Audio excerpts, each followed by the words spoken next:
Это твое Ицзыхань. Письмо о разводе. Смерти ищешь.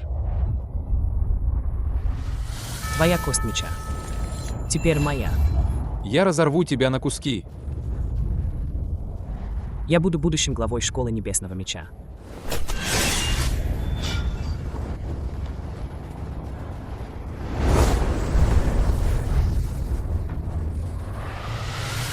Умирай спокойно. Мусор.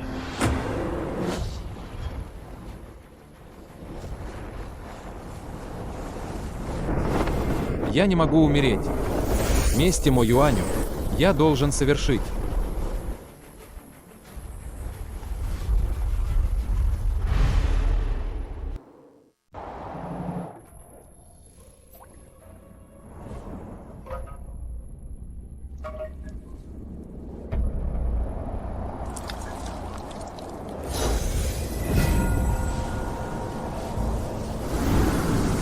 Я, Ечень, не должен умереть.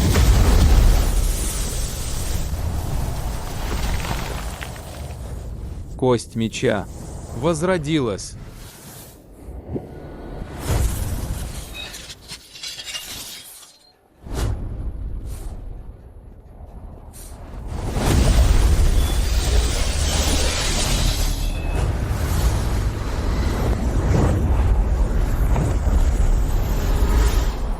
Эмо Юань, Эмо Сюн, я обязательно убью вас. Старший брат Эмо приказал: найдете разорванное тело Еченя, измельчите и скормите Г.У. меча. Его кость меча уничтожили и бросили в это проклятое место. Он давно уже в прах превратился. Как раз вовремя. Проценты сами пришли. Глупо не взять. Отрубим голову Еченя и вернемся. Старший брат наверняка наградит нас духовными камнями высшего качества. Говорят, этот парень когда-то превосходил старшего брата. А теперь он все равно погибнет от 1000 мечей. Он давно уже стал мертвым под мечом.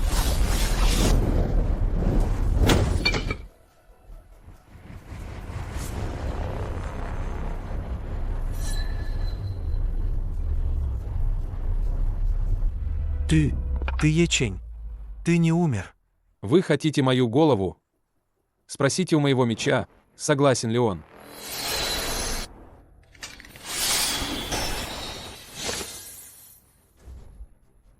Мой изначальный меч.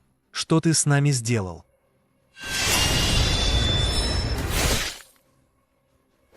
Пощади. Старший брат Е. Пощади. Нас всех послал старший брат Эмо Юань. Тот, кто тронет моих людей, должен умереть. Что сейчас делает Эмо Юань? Старший брат говорит всем, что ты предал школу. И в следующем месяце он обручится со святой Ло. Эмо Юань, смерти ищешь.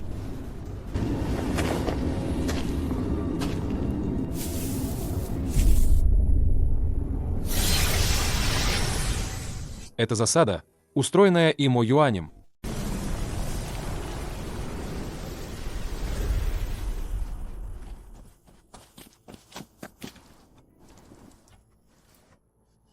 Брат Чень, я знала, что ты не умер. Старшая сестра Ло скорее умрет, чем обручится с Эмо Юанем. Ее уже держат под домашним арестом в обители чистого звука в бамбуковой роще. Во всей школе только я и старшая сестра. Не верим слухам о твоем предательстве. Это целебная пилюля высшего качества, я ее украла.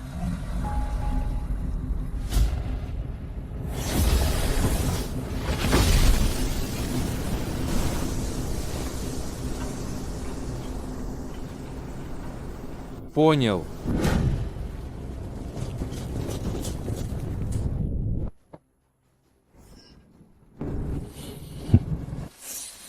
Быстрее ищите. Тот, кто поймает Еченя, получит 100 духовных камней высшего качества.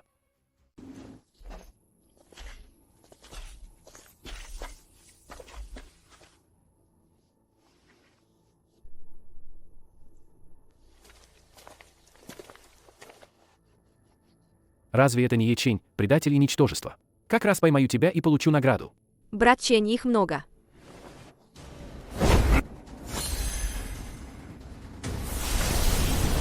Мелкий воришка на стадии создания основы. Смеешь меня останавливать? Как шумно.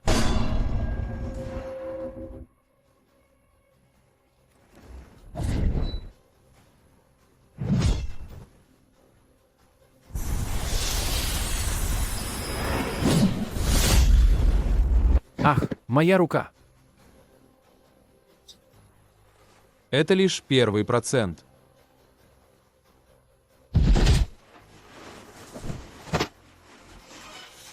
Мой дед – великий старейшина. Ты мертв. Сначала на рынок, купить пилюли, чтобы спасти Лот Цзэхань. Школа Небесного Меча в долгу передо мной. Я верну все. До последнего гроша. С процентами.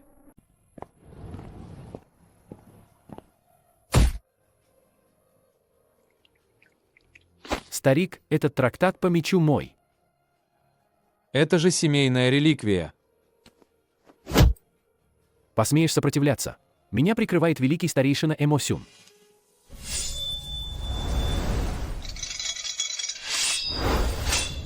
Что с моим мечом? Посмел грабить. Смерти ищешь. Верни вещи. И заплати духовными монетами. Я ошибся. Пощадите.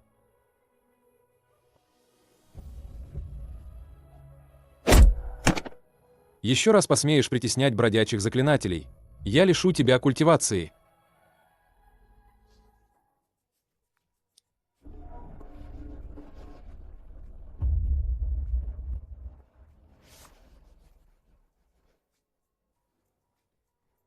Это Ячень.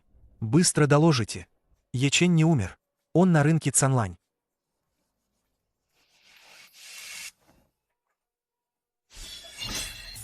Кто там?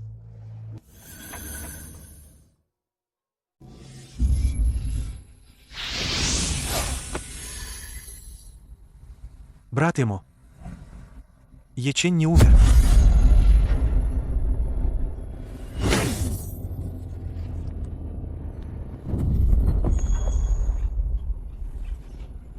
Невозможно. Его же бросили в курган мечей.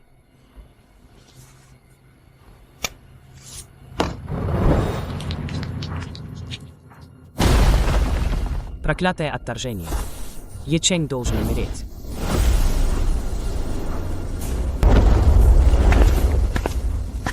Весь клан в боевой готовности. Если жив, привести его. Если мертв, найти тело. Укрыватели будут наказаны. Есть.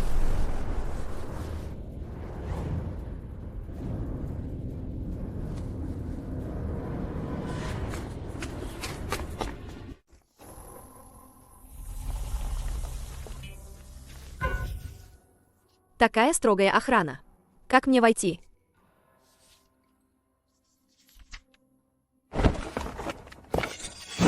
Сааго. Сестра Ло. Брат Чен не умер.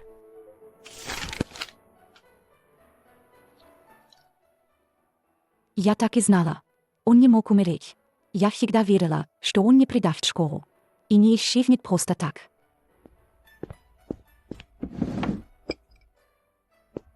Передай ему эту пилюлю продления жизни. Избегай патрулей. Ни в коем случае не выдавай себя. Обязательно передай ему лично. Не волнуйтесь, сестра. Я доставлю ее, даже если это будет стоить мне жизни.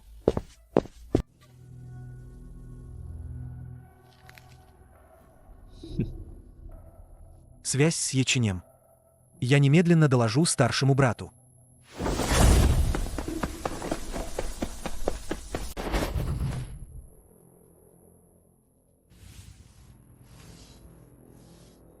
Старший брат, мы выяснили. Ячень жив, и он связан с Лот Цзэхань. Отлично.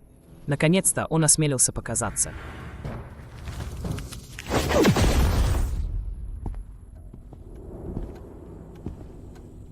Дедушка, это прекрасная возможность избавиться от Яченя. Мы используем Лот Цзэхань как приманку. Передайте приказ. Через 3 дня на тренировочной арене. Под предлогом сговора с предателем. Лишить Лот Цзэхань ее культивации. И заманить Яченя в ловушку. Ученик повинуется.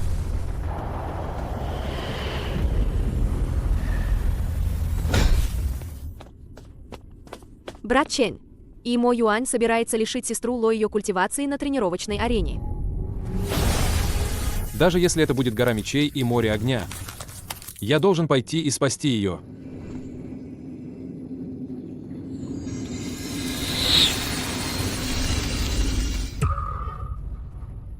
Брат Чен, посмотри на этот меч. Через 3 дня. Идем на тренировочную арену.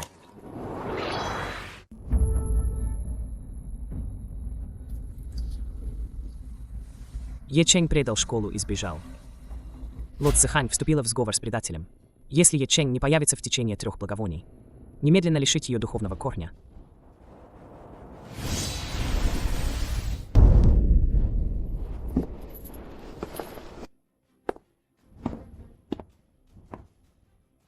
Я здесь. Отпусти ее.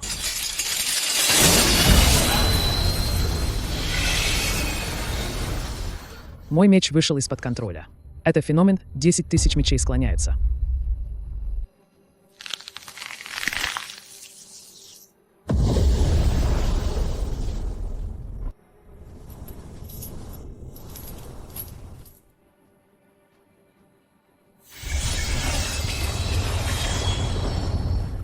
Ты не умер. Сегодня я похороню тебя здесь навсегда. Ечень, предатель школы. Тот, кто схватит его, получит 1000 духовных камней высшего качества и войдет в ядро внутренней секты.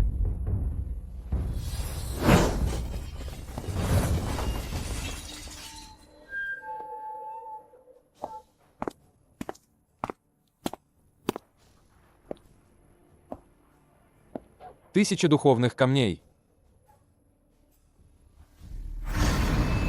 Ты украл мою кость меча.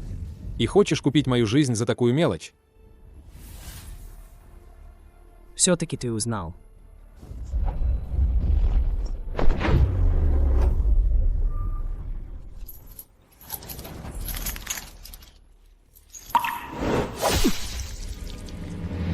Твоя врожденная кость меча. Теперь моя.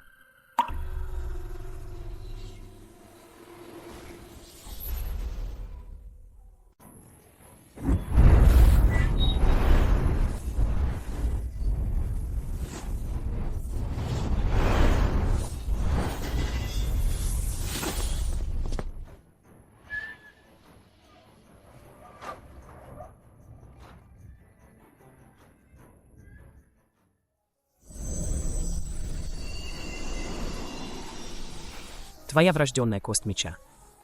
Уже давно моя.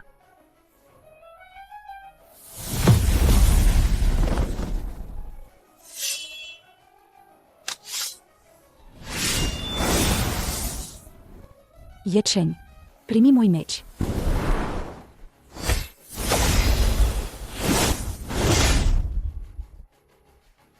Верни мне мое. Это реакция отторжения. Кость меча старшего брата не его собственная.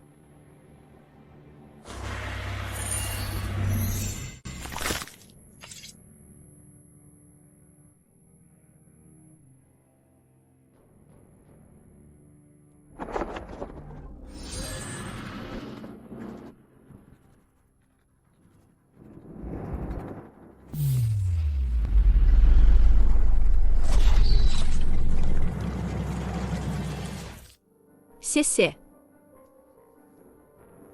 Брат Чен. Я в порядке.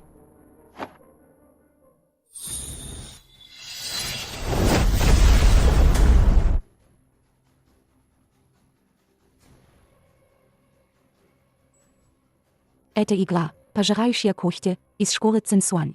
Если не снять ее за 3 часа, душа рассеется.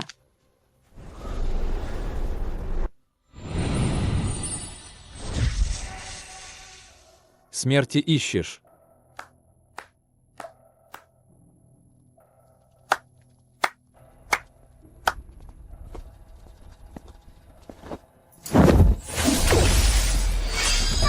Ечень, предатель. Ранил старшего ученика школы Небесного Меча. Еще смеешь бесчинствовать на арене для тренировок. Сегодня я вершу правосудие. Либо отдай наследие Бога Меча, либо никто из вас троих не уйдет.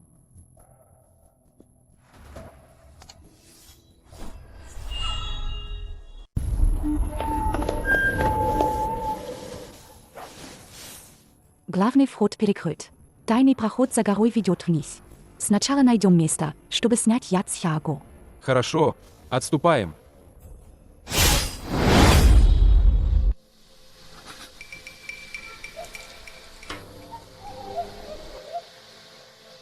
Яд проник в легкие.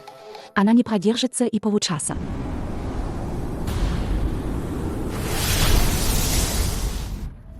Ечень, отдай наследие бога меча, и я отпущу вас.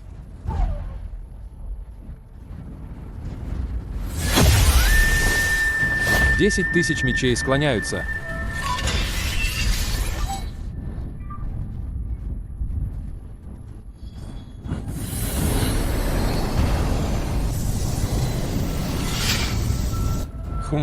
Смеешь трогать мой меч? Жалкий сопляк на стадии создания основы. Еще смеешь выставлять себя передо мной? Не знаешь своего места. Умри!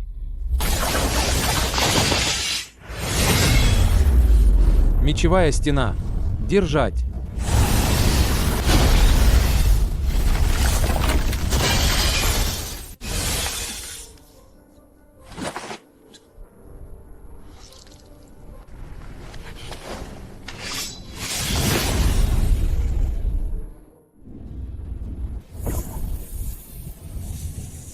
Следующий удар отправит вас в ад.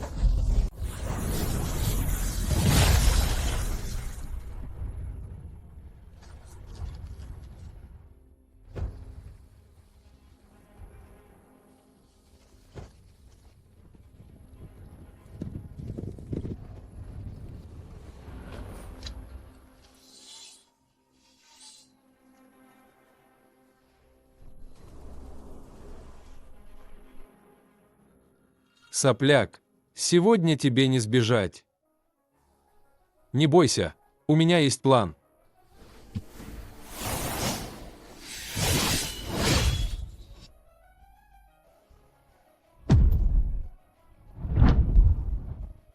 Взорвать.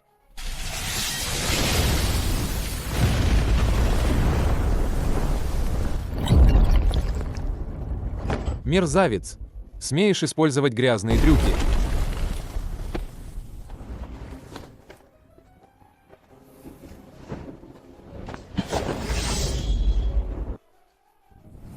Осторожно.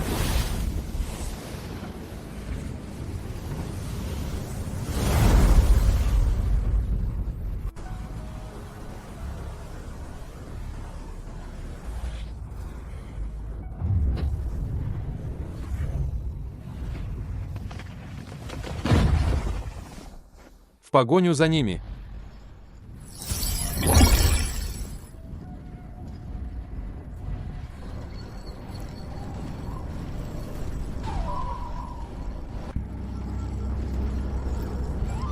Действительно наследие бога меча.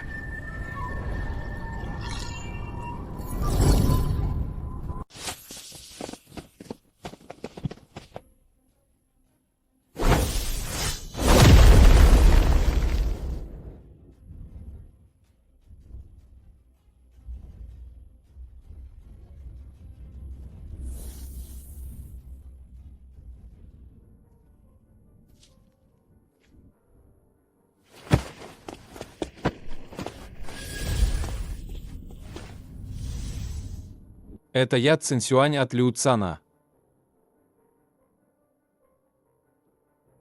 У меня есть секретное противоядие нашей школы.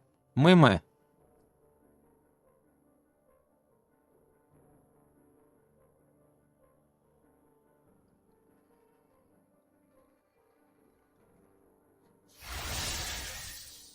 Я еще не умерла. Это доказательство, которое я собирала полгода. Имо Юань выкопал кость меча Яченя. Отправлю тебя в курган мечей. Имо Юань, я заставлю тебя заплатить кровью за кровь.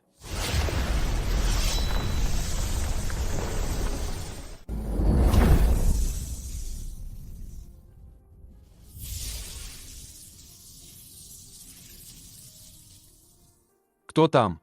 Выходи. Выметайся.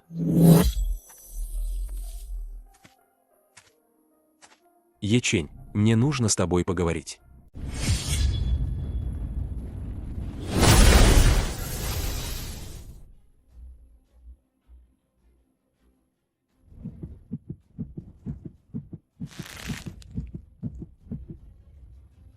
Глава школы Су тоже заодно с Эмо Сюном. Это духовные травы школы, которые Эмо Сюн тайно подменял последние 3 года. Все они предназначались Эмо Юаню для лечения отторжения кости меча.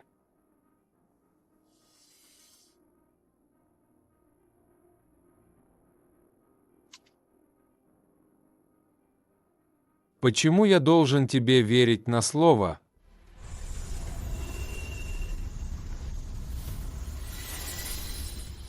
У тебя есть способность 10 000 мечей склоняются. Можешь проверить мою душу. Если у меня злые намерения, ты можешь уничтожить мой изначальный меч. Изначальный меч связан с душой. Уничтожить меч значит уничтожить его. Его сотни лет культивации. Или даже его жизнь. Он пошел на такой шаг. Ищите тщательно. Этот предатель Ечень точно прячется где-то поблизости. Найдите его и убейте на месте. Ты ведешь.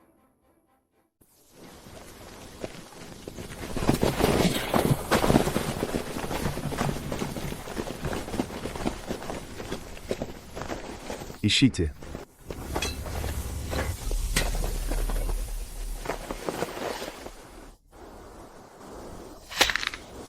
Глава школы Су, что вы здесь делаете? Это моя территория, отведенная для уединения. Посторонним вход воспрещен.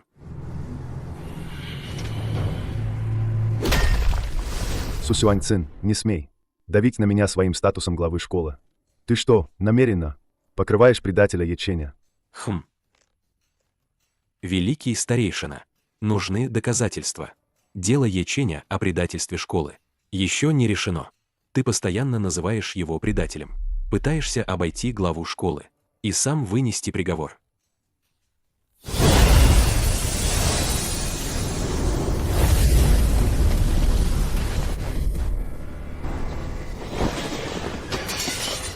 Если не уберешься сейчас же, будешь наказан за незаконное проникновение на запретную территорию школы. Изгнание из школы. Уходим.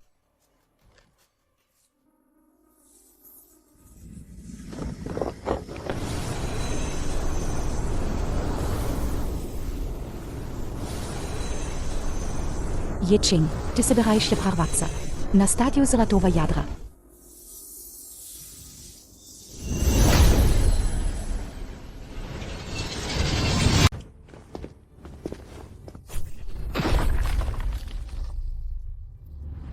Су Сюаньцин явно защищает Еченя.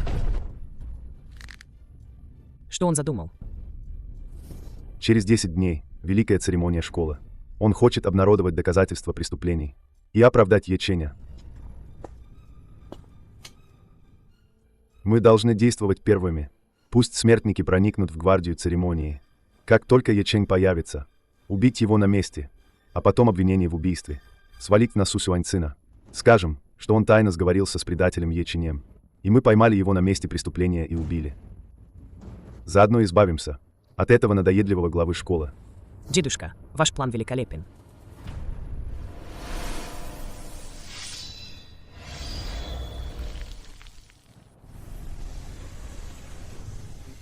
Это мой только что выкованный меч, разрывающий душу. Он закален тысячелетней травой, разрывающей душу с ее ядом. Достаточно лишь слегка задеть Еченя, и его душа будет уничтожена. Даже наследие бога меча не спасет ему жизнь.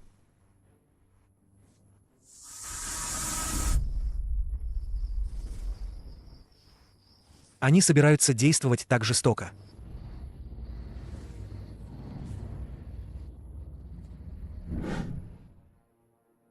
Ты внимательно следи за действиями Эмо Сюна и его внука. Если будут новости, сразу же иди и сообщи в убежище у кургана мечей. Не волнуйся, Сяаго. Я обязательно справлюсь.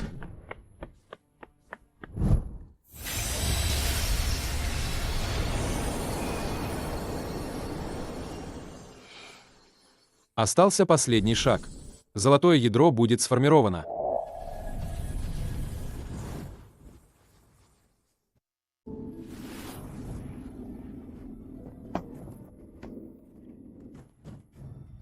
Плохо дело.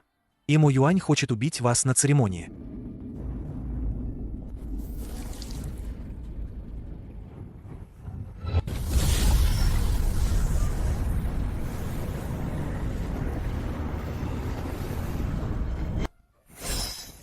Золотое ядро сформировано. Самое время свести счеты.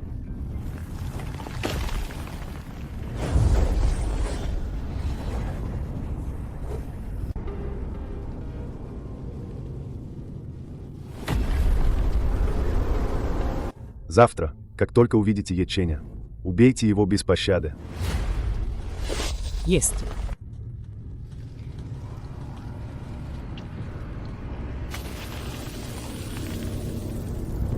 Завтра наступит конец Яченю.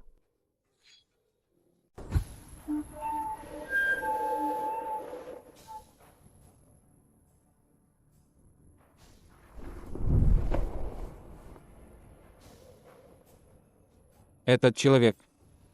Почему он вызывает у меня такое необъяснимое давление? Великое состязание школы официально начинается.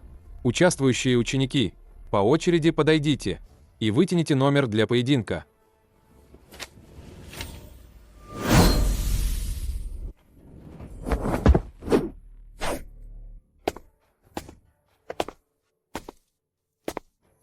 Даже внешний разнорабочий осмелился прийти на смерть? Признай поражение и убирайся, чтобы не запачкать мой меч. Нападай.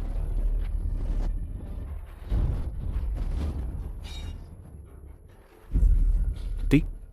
Кто ты такой? Внешний разнорабочий. Ячень. Откуда взялся этот Ячень? Да уж, одолел одним ударом.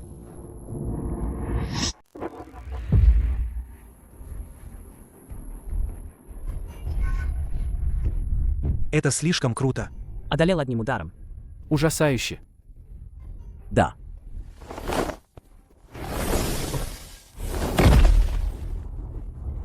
Безымянный бродячий заклинатель. Как смеешь бесчинствовать на землях моего мира Цинсюань? Сегодня я вырву тебе кости. Закончил. Нападай.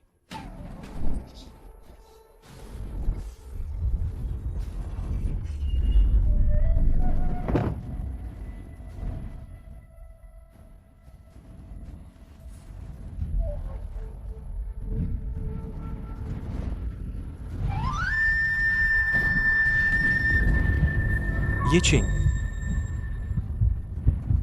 Это ты?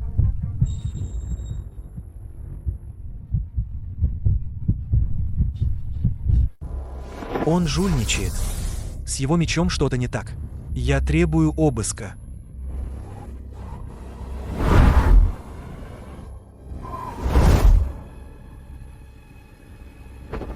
Ты проиграл этот матч.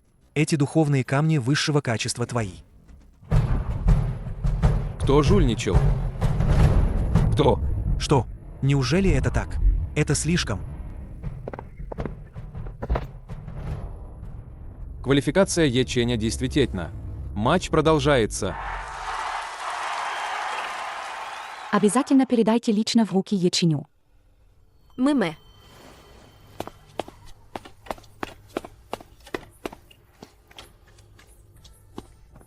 Брат Ячень, попей воды. Мэмэ.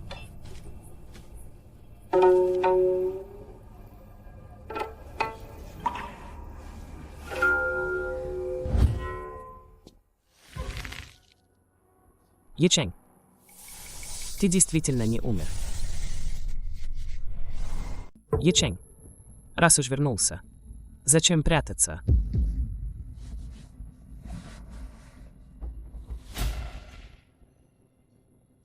Имо Юань. 3 года не виделись. Как поживаешь?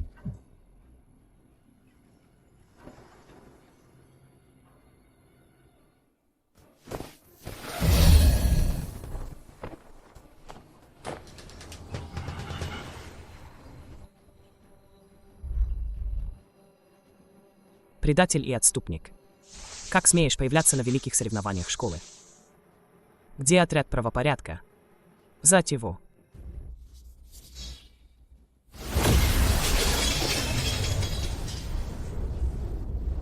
Кто хочет драться, пусть подойдет. Ечень, ты довел меня до такого. Сегодня я тебя убью.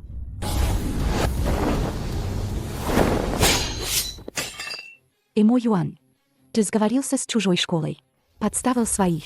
Сегодня твой смертный час. Дерзкая демоница. Как смеешь клеветать на молодого главу нашей школы? Отряд стражей, слушай приказ. Заблокировать все выходы с арены для тренировок. Схватить Яченя и Ло Цзэхань. Здесь опасно оставаться. Уходим.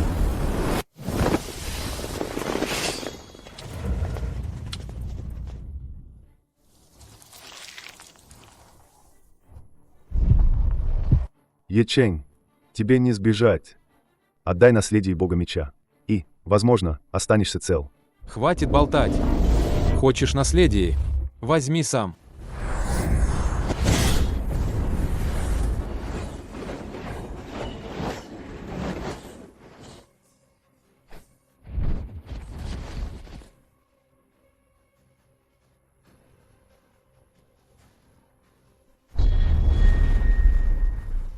Убери свои грязные руки.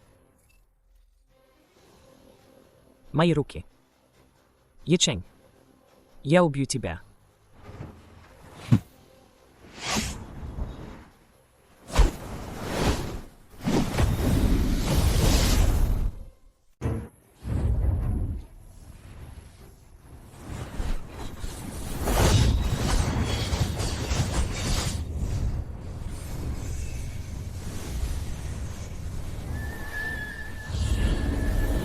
Эмо Сюн, стой!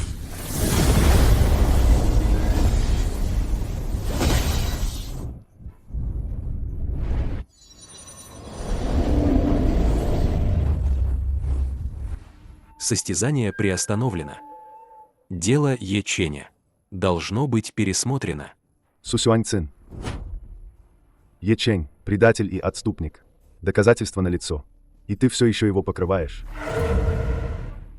Доказательства? Ты про эти дырявые фальшивки? Сегодня, перед лицом всей школы, я пересмотрю это дело.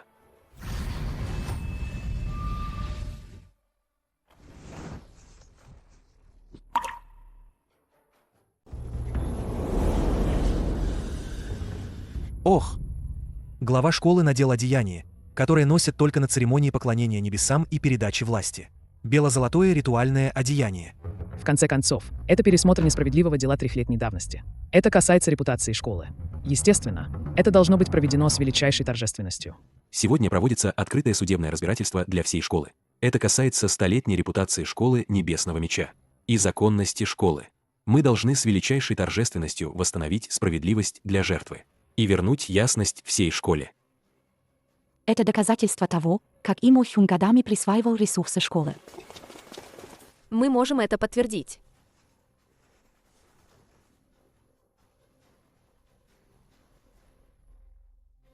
Оказывается, Эмо Юань был предателем. Он обманул нас всех. Великий старейшина оказался таким жадным.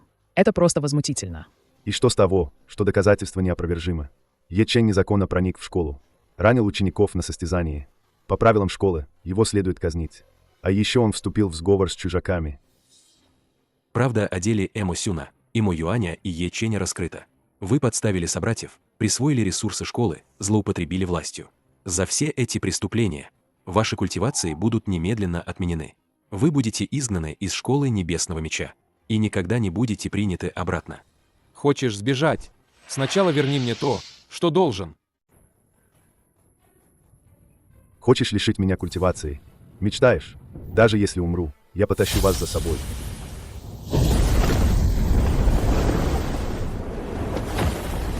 Пусть все похоронят моего внука. Плохо. Он хочет самовзорваться. Быстро назад.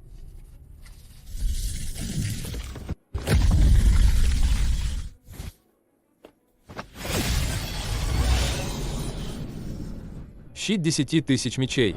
Поднимись.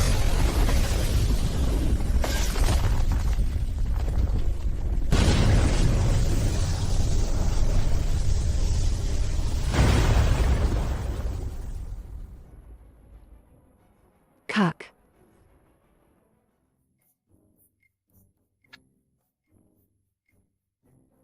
Имо Юань. Куда ты еще собрался бежать? Ячень, я был неправ. Меня обманул дедушка. Пожалуйста, пощади меня. На пороге смерти все еще заблуждаешься? Ячень, ты думаешь, что победил?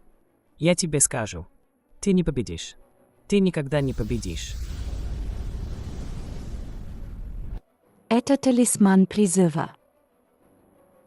Имо Юань, быстро выбрось запретный талисман. Ты уничтожишь всю школу Небесного Меча. Верно. Это запретная техника, которую я нашел в древних руинах. Раз уж я умру, то пусть весь курган мечей будет похоронен вместе со мной. Пусть вся школа Небесного Меча не знает покоя. Какая сильная зловещая аура. Школа Небесного Меча запечатала такое древнее зло.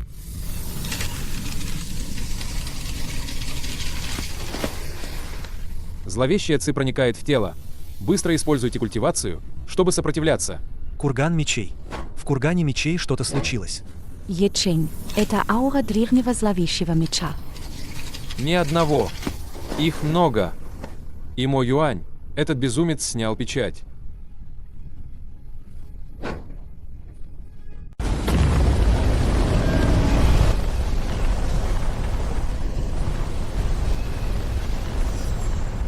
Цзэхань, возьми это, если я не вернусь. Береги школу Небесного Меча за меня. Что за глупости ты говоришь?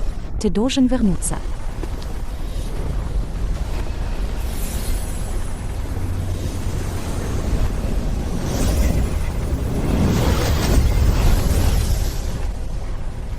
Мечи кургана мечей, слушайте мой приказ. Древний зловещий меч, немедленно вернись на место.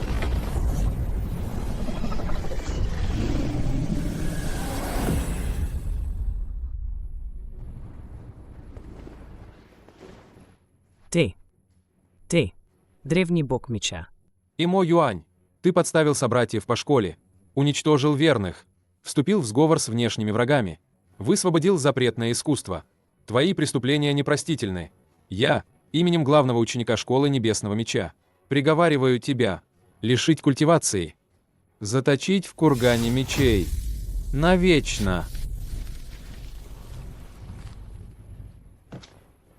Приветствуем возвращение бога меча.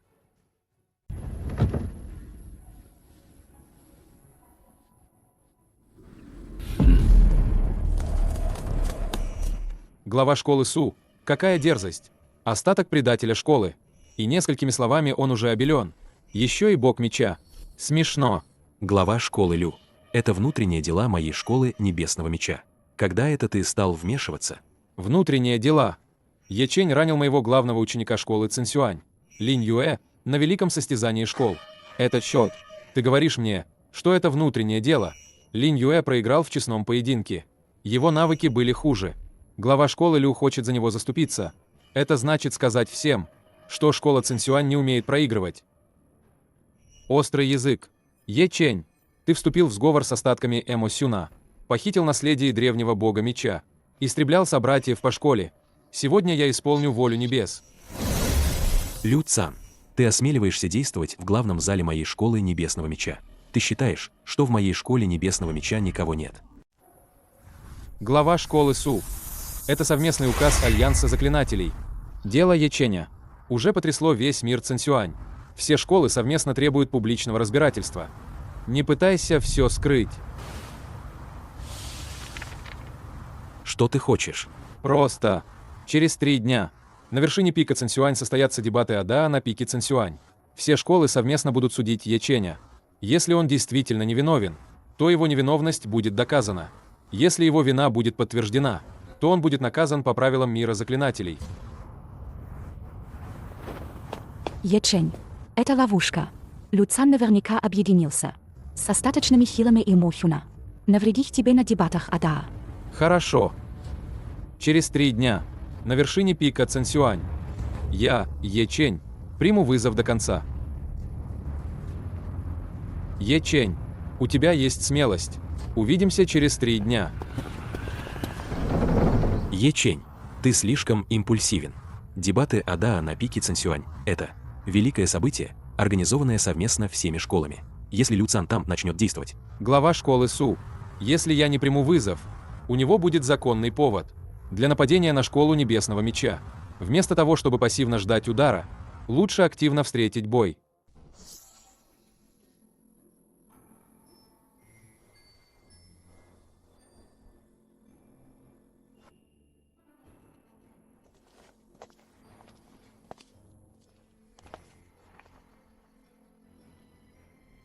Все собратья по ДАА.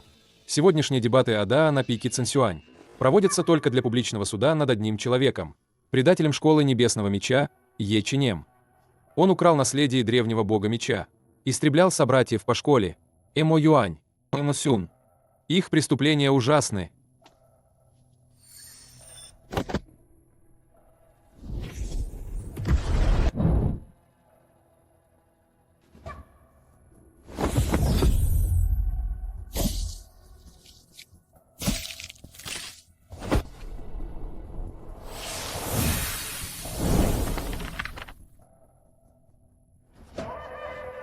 Подделка.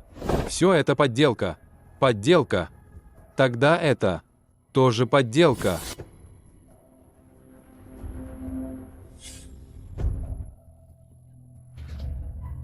Глава школы Лю. Это печать. Как это оказалось у тебя? Это клевета. Е Чень, ты клевещешь. Е Чень, смерти ищешь.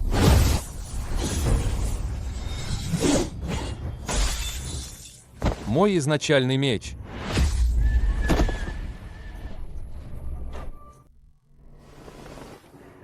Молодой господин Ячень владеет мечом божественно. Мы были ослеплены Люцаном и чуть не совершили огромную ошибку. Надеемся, господин простит нас. Лю Цан подделал совместный указ. Вступил в сговор с Эмо Сюном и подставил Е Ченя. Доказательства неопровержимы. С сегодняшнего дня он будет отвергнут всем миром заклинателей.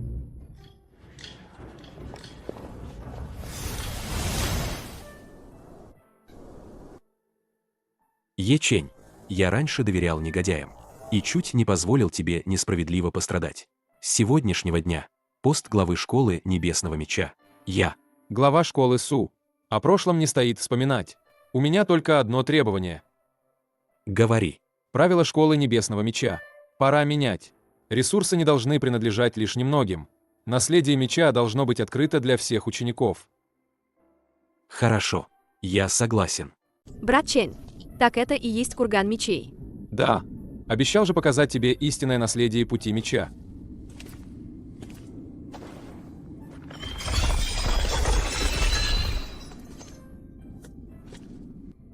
Брат Чень, эти мечи словно приветствуют тебя. Не меня, а наследие бога меча.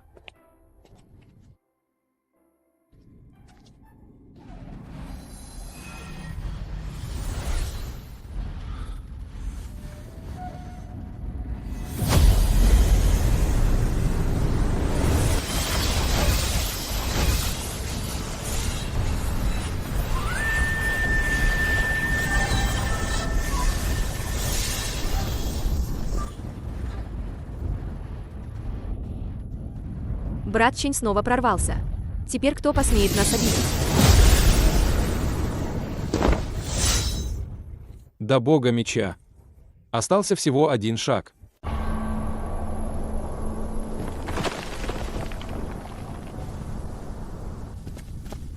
Хозяин хоть и повержен, но если мы добудем древний зловещий меч из глубин кургана мечей, мы сможем все изменить. Но этот Е Чень слишком силен. Мы...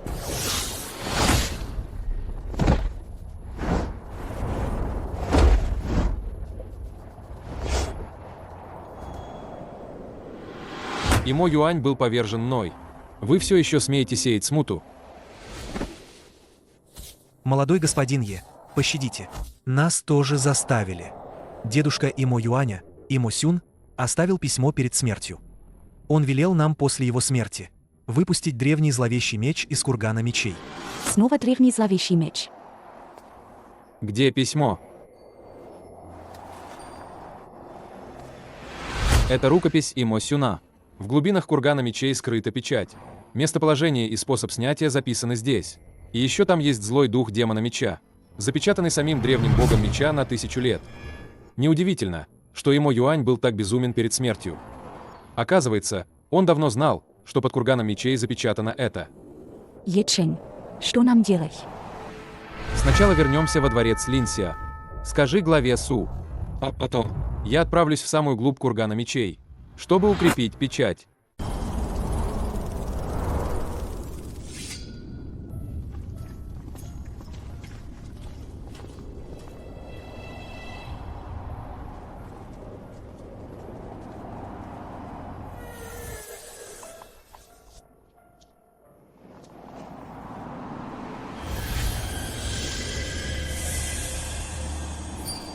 Ечень.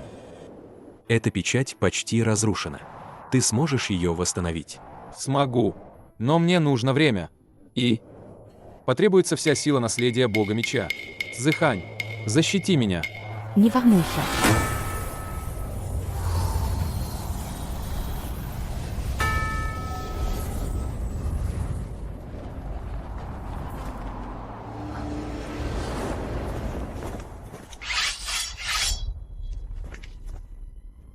Ечень.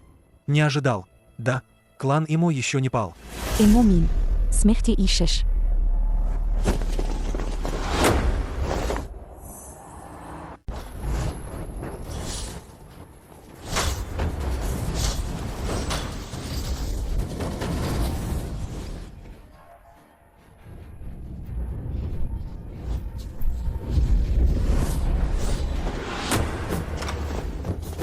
Ечень, прими свою смерть. Не смей трогать чень брата.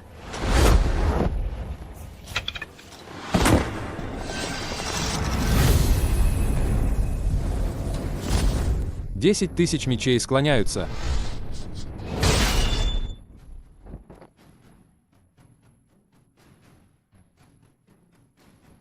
Ечень, ты и правда не можешь двигаться. Сегодня твой последний день.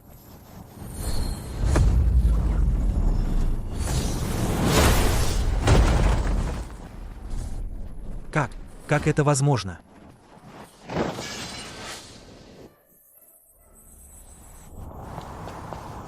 Ечень, ты как? Все в порядке. Печать восстановлена. Ечень. Ты спас весь мир Цинсюань. Чень брат, мой меч сломан. Когда вернемся, я лично выкую тебе новый. В 100 раз лучше этого. Правда? Договорились.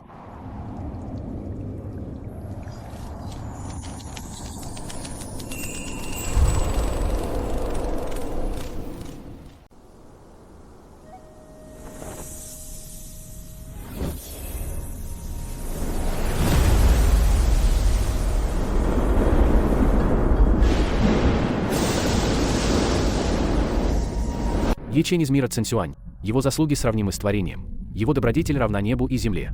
9-кратная грозовая скорбь уже здесь. Пройдешь ее, вознесешься в царство бессмертных.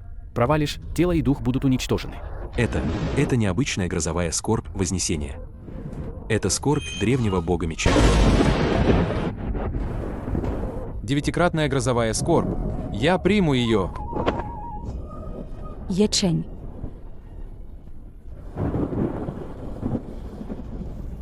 Жди меня.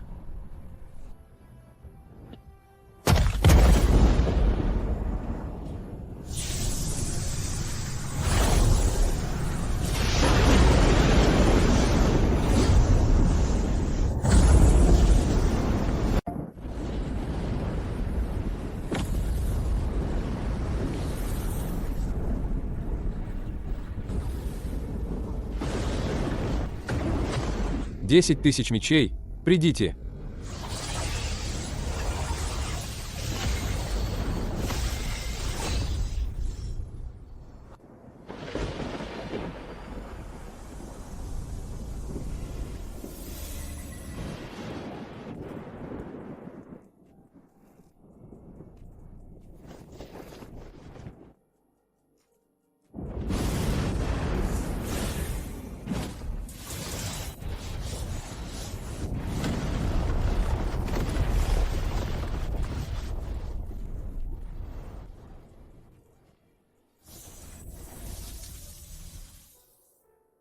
Девятикратная грозовая скорбь миновала, Ечень.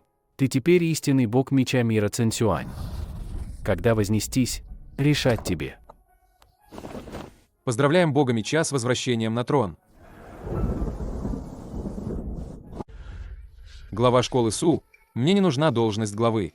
Но у меня есть одно желание – отменить несправедливые правила школы Небесного Меча, чтобы каждый ученик, независимо от происхождения, имел возможность получить лучшие ресурсы для культивации. Школа Небесного Меча отныне разрушит монополию на ресурсы. Древние техники культивации, высокоуровневая энергия меча будут доступны всем мечникам мира.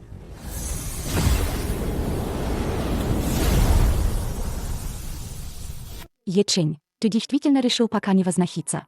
Дела в мире Цинсюань еще не полностью улажены.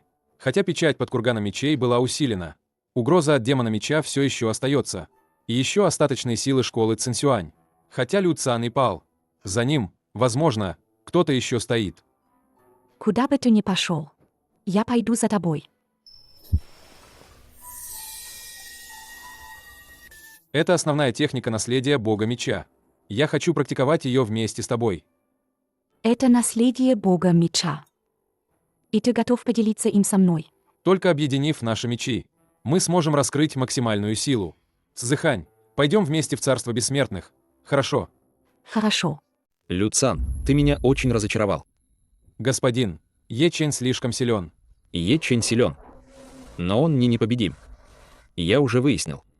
Демон меча, запечатанный под курганом мечей, и наследие бога меча Еченя изначально являются двумя сторонами одной сущности.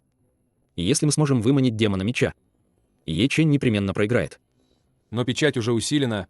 Как же его выманить? Хотя печать и усилена. Наследие бога меча Еченя — это ключ.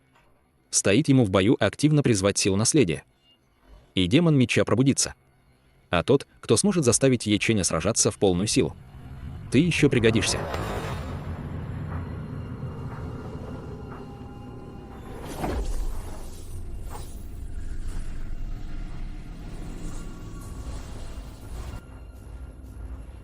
Ечень. Древний бог меча когда-то лично запечатал свою вторую половину. Теперь, когда ты унаследовал его наследие, ты должен унаследовать и его судьбу.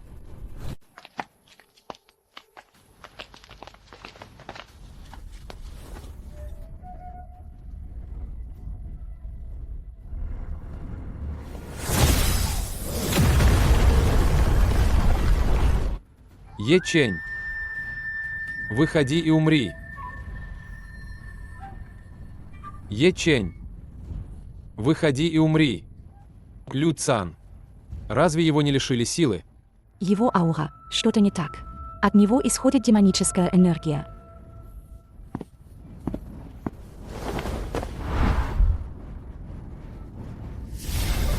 Лю Цан, ты одержим демоном.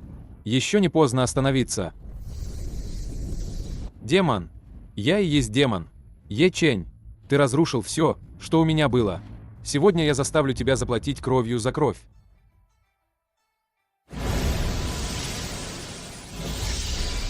Эта сила не твоя. Кто стоит за тобой?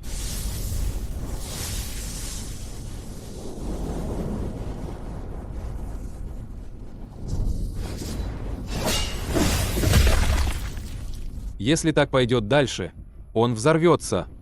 Кто-то использует его как пешку, чтобы заставить меня действовать. Ечень. Действуй. Как только ты используешь всю силу. Наследие бога меча. Демон меча пробудится.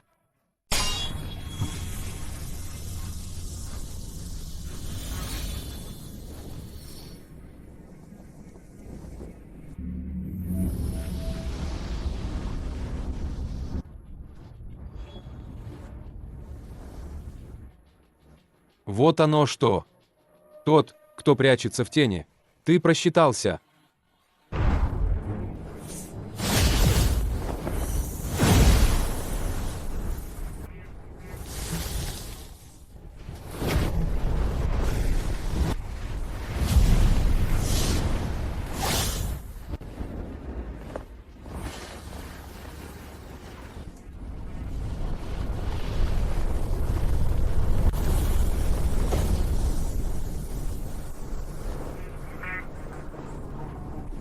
Ечень, ты действительно пришел. Жаль. Слишком поздно. Ты из царства демонов? Царство демонов. Нет. Я прислужник демона меча. 1000 лет назад. Древний бог меча запечатал. Его другую половину. Демона меча.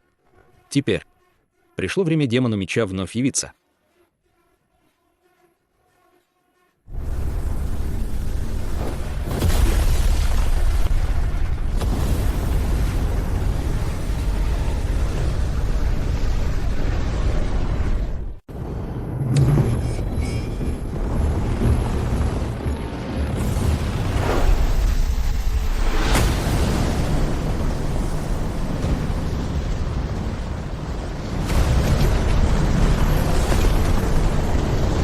Я, наконец-то, свободен. Хозяин, ты наконец-то проснулся.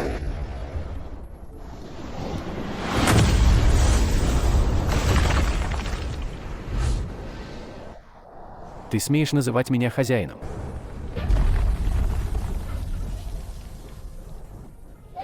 Ты тот, кто унаследовал мою другую половину силы. Интересно. Ты и есть демон меча, которого подавил древний бог меча. Подавил? Этот старик лишь запечатал меня. Он — божественная природа бога меча. Я — его демоническая природа. Он всем сердцем желал стать бессмертным и бросил меня здесь, запечатав на 1000 лет. Теперь я наконец-то могу вернуть все, что принадлежит мне, включая наследие в твоем теле.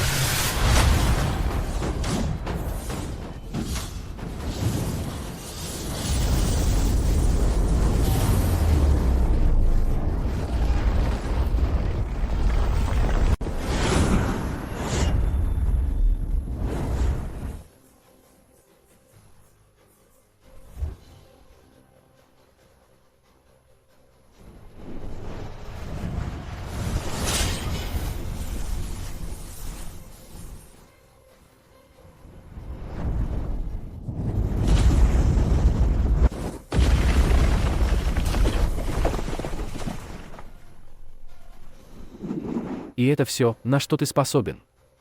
Наследие того старика. В твоих руках пустая трата.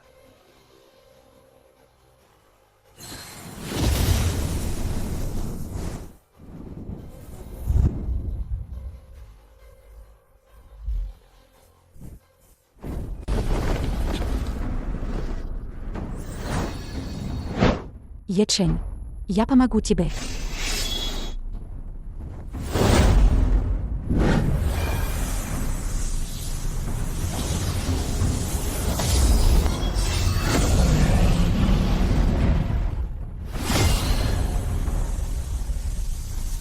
Слияние двух мечей. Интересно.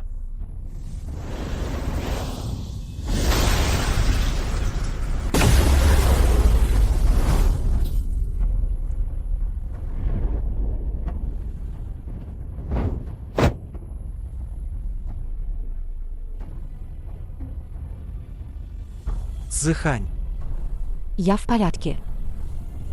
Ечень, только вместе. У нас есть шанс.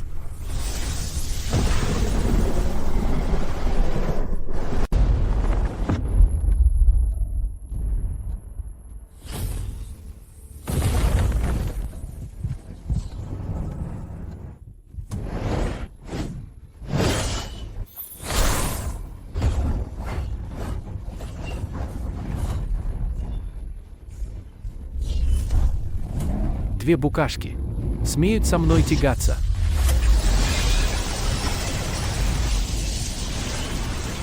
Ечень, мы вместе.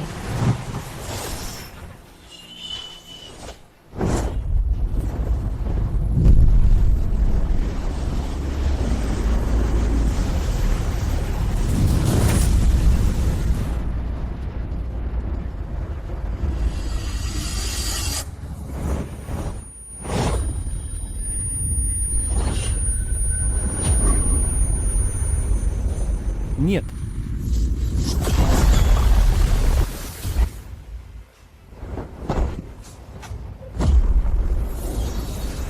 Я больше не дам тебе шанса. 10 тысяч мечей возвращаются к истоку.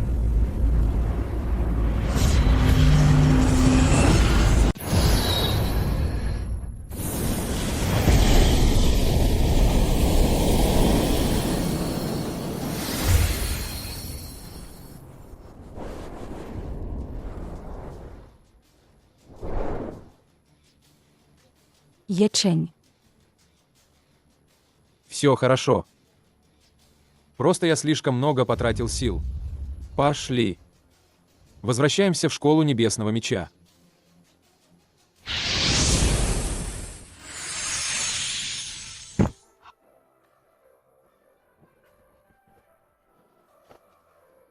Брат Чень, ты меня напугал до смерти.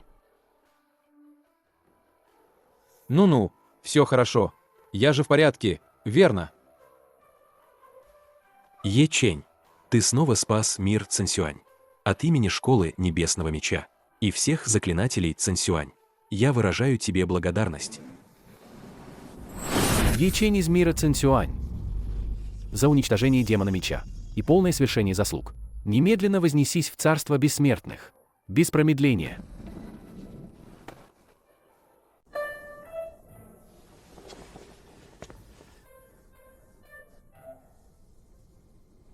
Иди. Я буду ждать тебя. Нет, мы пойдем вместе. Что? Небесная Да лишь сказала мне вознестись. Не сказала, что нельзя брать с собой. И к тому же, сила слияния двух мечей изначально проявляется только вдвоем. Небесная Да, я хочу вознестись вместе с моей Да-спутницей Лот Цзыхань. Можно ли? Слияние двух мечей. Заслуги совершенны. Да.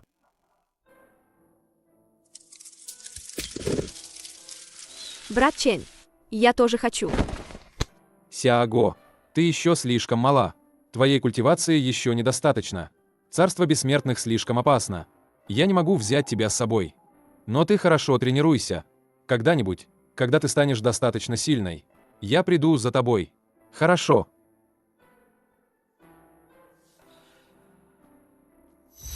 Глава школы Су. Это полная техника культивации наследия Бога Меча. Оставляю ее школе Небесного Меча. Надеюсь, ты сможешь с ее помощью воспитать еще больше выдающихся учеников. Не волнуйся. Ечень, школа Небесного Меча никогда не обманет твоих ожиданий.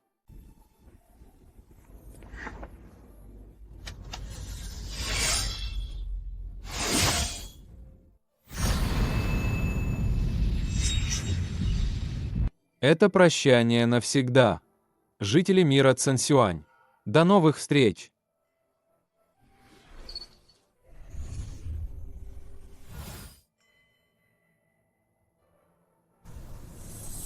Сааго, береги за нас школу Небесного Меча.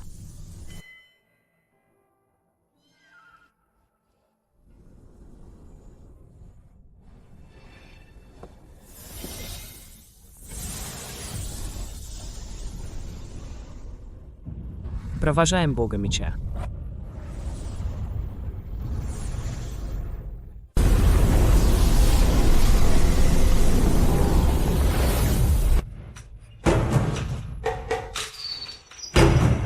Ах! Брат Чжа, я нашел это возле кургана мечей.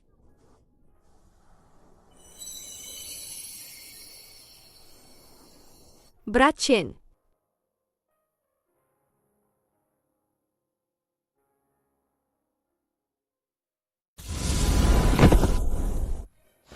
Еще двое из Нижнего мира. Так одеты. Из какой глуши они вознеслись? Ечень из мира Цинсюань. Мир Цинсюань. Не слышал. Из 3000 малых миров каждый год возносится много мусора. Из 10, кто выживает после пруда Вознесения? Меньше 3. Ячень, их культивация не низка. По правилам, вознесшиеся должны пройти очищение в пруду Вознесения, чтобы смыть скверну Нижнего мира. Только тогда они смогут вступить в царство бессмертных. Идите. Эта вода в пруду выглядит странно. Так и должно быть. Пруд Вознесения автоматически регулирует интенсивность очищения. В зависимости от кости корня вошедшего. Чем хуже кость корня, тем труднее будет. Что, испугался? Я с тобой. Нет, это не очищение. Это отрывает мою кость меча. Бессмертный артефакт. Как у вознесшегося из Нижнего мира может быть бессмертный артефакт? Цзэхань, убери меч. В Нижнем мире ты, возможно, был великим мастером, но в царстве бессмертных ты даже не земной мечник низшего уровня. Если не хочешь умереть, честно проходи очищение. Эта вода очищает не тело. Так вы хотите уничтожить основу вознесшихся? Вздор, ты довольно проницателен. Верно, пруд Вознесения лишь притворяется, что закаляет тело. На самом деле он промывает кости. Царству бессмертных не нужно слишком много вознесшихся. Тех, кто посредственен, лучше сразу искалечить, чтобы не тратить бессмертную энергию. Это ваше царство бессмертных. Царство бессмертных. Оно давно не такое, как в ваших сказках. На 9 небесах правят 5 императоров, вознесшиеся из 3000 малых миров. Либо покорно станут нищими букашками, либо умрут. Цзэхань, сможешь продержаться? Смогу. Хорошо. Это аура. Это печать меча. Он — наследник пути меча. Ваши правила я не признаю. Признаешь или нет, не тебе решать. Стой. Волнение в пруду Вознесения. Уже зафиксированы зеркалом небесного надзора владения меча. Того вознесшегося доставить во владение меча. Есть. Господин посланник-проводник. Тебе повезло. Владения меча хотят тебя видеть. Владение меча. Все мечники 9 небес царства бессмертных подчиняются владениям меча. Иди за мной. Ячень, царство бессмертных не такое, как мы думали. Неважно, каким оно стало. Мы вместе выдержим.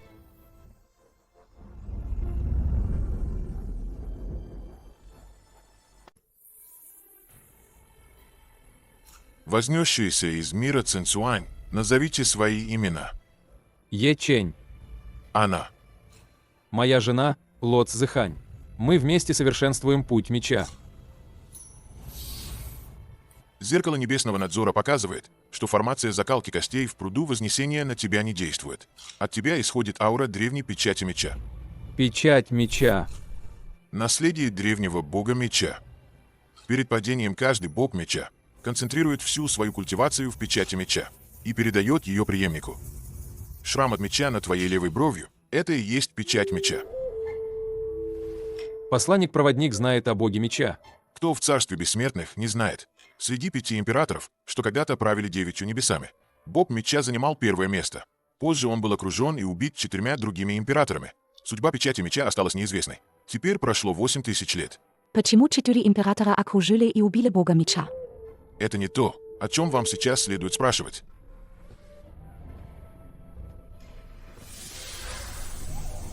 Твоя культивация в царстве бессмертных относится к низшему рангу земных мечников. Но осколок мира меча в твоем теле довольно редок. Осколок мира меча. Когда бог меча пал, он разбил свой изначальный мир меча. Осколки разлетелись по всем мирам. То, что ты смог сформировать печать меча в Нижнем мире. Должно быть, ты слился с одним из них. Эта вещь в царстве бессмертных может заставить даже великих мастеров меча завидовать. Ячень, я дам тебе совет. Прошу, говорите. Во владениях меча не показывай легко свою печать меча. Силы, что окружили и убили бога меча тогда. И по сей день они глубоко укоренились в царстве бессмертных. Чем сильнее твой талант, тем быстрее ты умрешь. Поэтому я должен скрывать свой клинок. Не скрывать клинок, а выжить. Благодарю, посланник-проводник, за наставление. Но я, Ячень, не привык прятаться. Похоже на то. 8000 лет назад предыдущий бог меча говорил то же самое.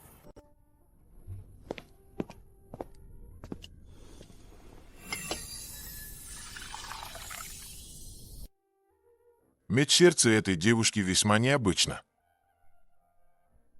Посланник-проводник преувеличивает. Посланник-проводник. Я хотел бы узнать о текущей расстановке сил в царстве бессмертных. Хорошо.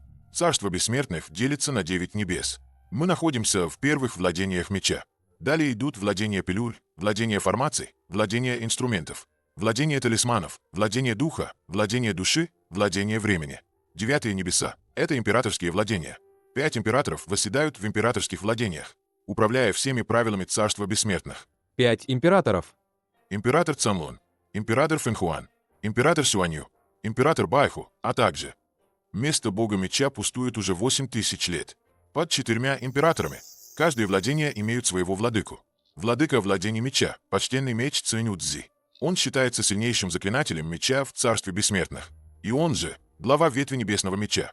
Ветвь небесного меча. Владения меча делятся на 5 великих ветвей меча. Небесную, земную, сокровенную, желтую и вселенскую.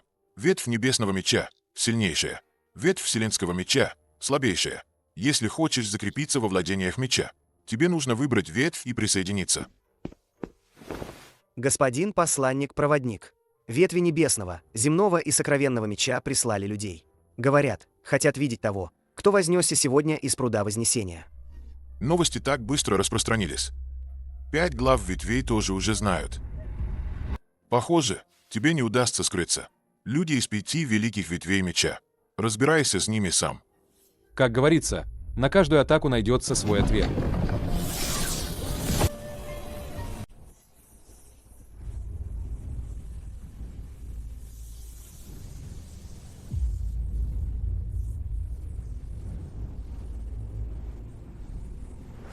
Посланник-проводник. Ветвь небесного меча требует его.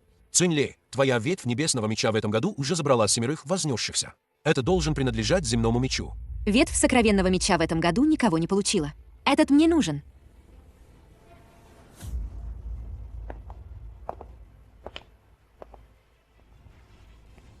Это он.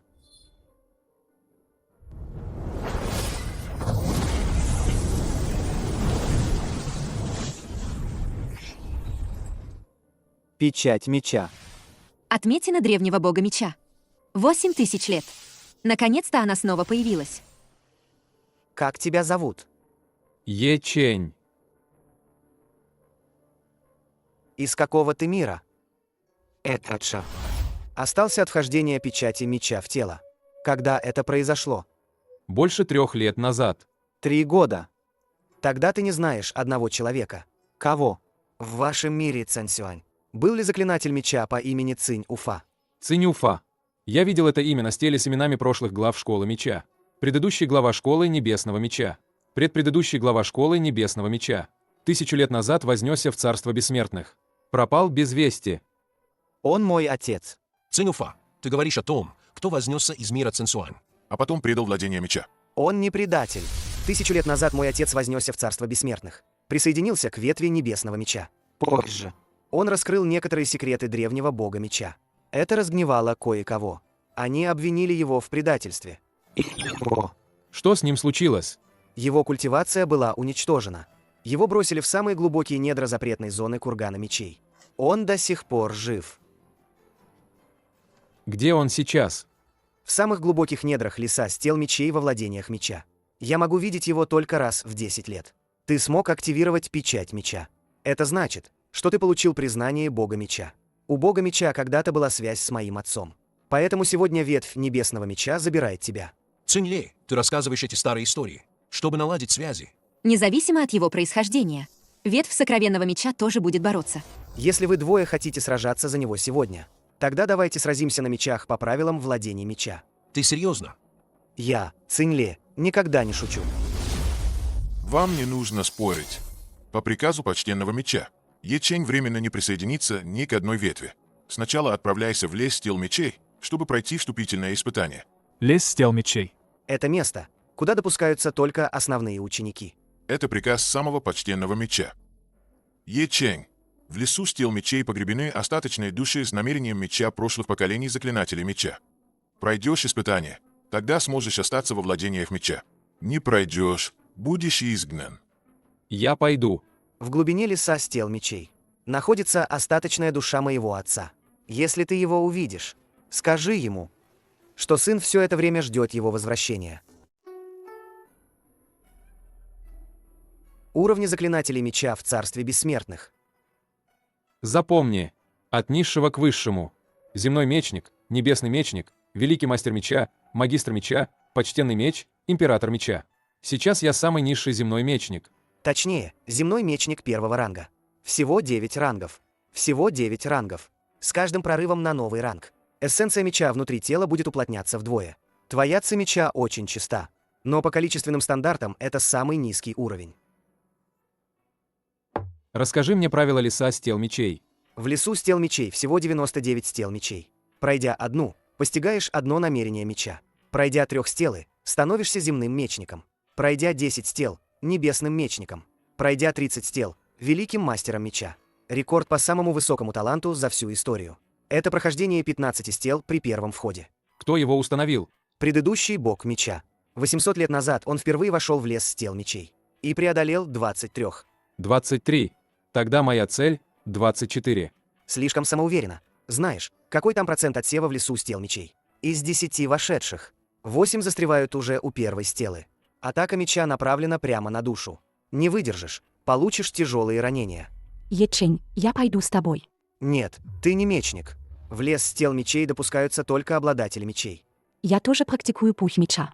Этот меч — эмбрион бессмертного меча. Как в Нижнем мире мог появиться меч такого ранга? Это моя удача. Даже так. Вступительное испытание только для Яченя. Это приказ почтенного меча. Ты останешься снаружи. Но. Цзэхань, слушай Цинле.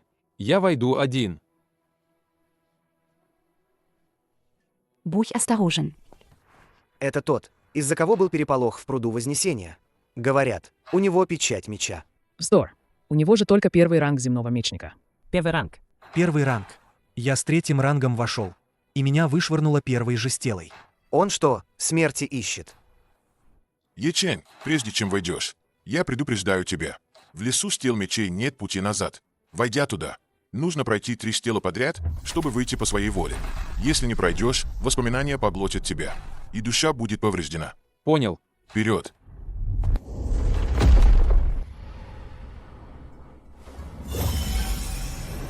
Пришедший позже. Прими мой удар мечом. Первое пройдено. Так быстро. Он вошел всего несколько вдохов назад.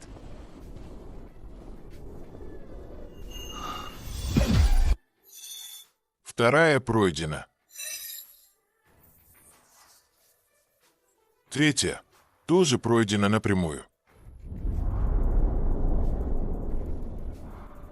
Не зря он из мира Цинсюань.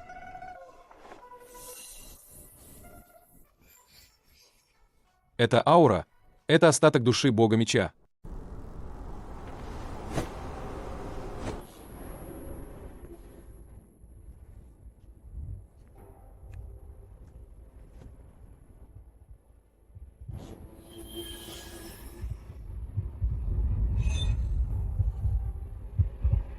Остаток души бога меча. Прямо здесь, в глубине леса стел мечей.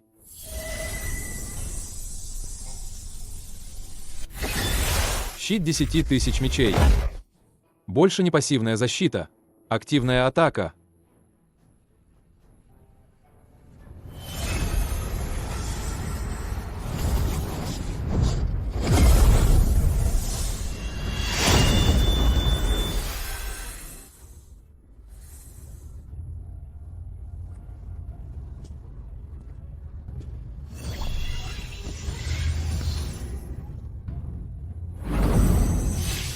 Отлично.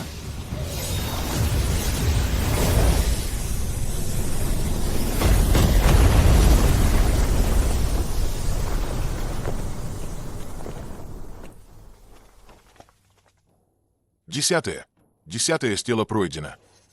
Порог небесного мечника. Впервые войдя в поле духов меча, он прошел 10 стел. Это же сравнимо с почтенным мечом тех лет. Ты же только что говорил, что он идет на верную смерть. Я беру свои слова обратно. Отец. Ты видишь. Еще один заклинатель меча, вышедший из мира Цинсюань.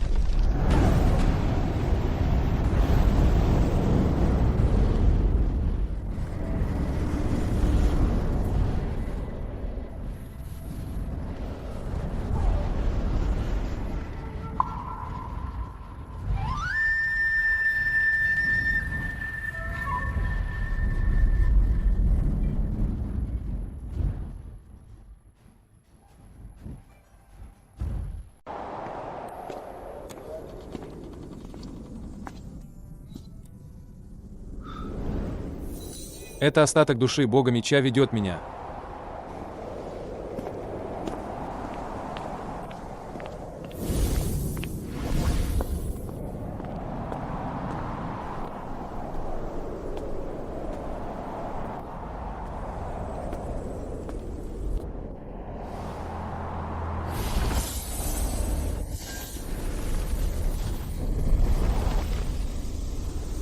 Печать меча. Наконец-то ты пришел. Ты. Древний бог меча. Я не он. Я был тем, кому он доверял больше всего. Меня зовут Цинь Уфа. 17 глава школы Небесного меча из мира Цинсюань. Ты отец Цинь-Ле. Цинь-Ле. Он жив. Он во владениях меча. Он снаружи. Он просил меня передать тебе, что он ждет, пока ты выйдешь. Скажи ему. Не ждать. Я заперт здесь, не из-за леса с тел мечей, а потому, что я узнал секрет. Секрет о падении древнего бога меча. Какой секрет? Бог меча не был убит в окружении. Тот, кто действительно убил его, был он сам. Что это значит? Запомни, осколок мира меча ненадежен. Печать меча тоже ненадежна. Все предания.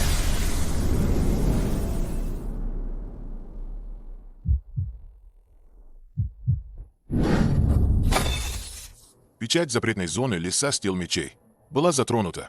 Запретная зона. Там же заперт.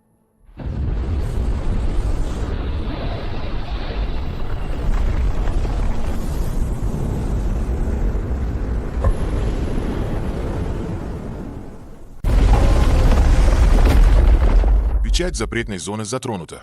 Что ты там сделал? Я не знаю ни о каком запретном месте. Я просто на развилке каменной дороги увидел разрушенную каменную стелу и прикоснулся к ней.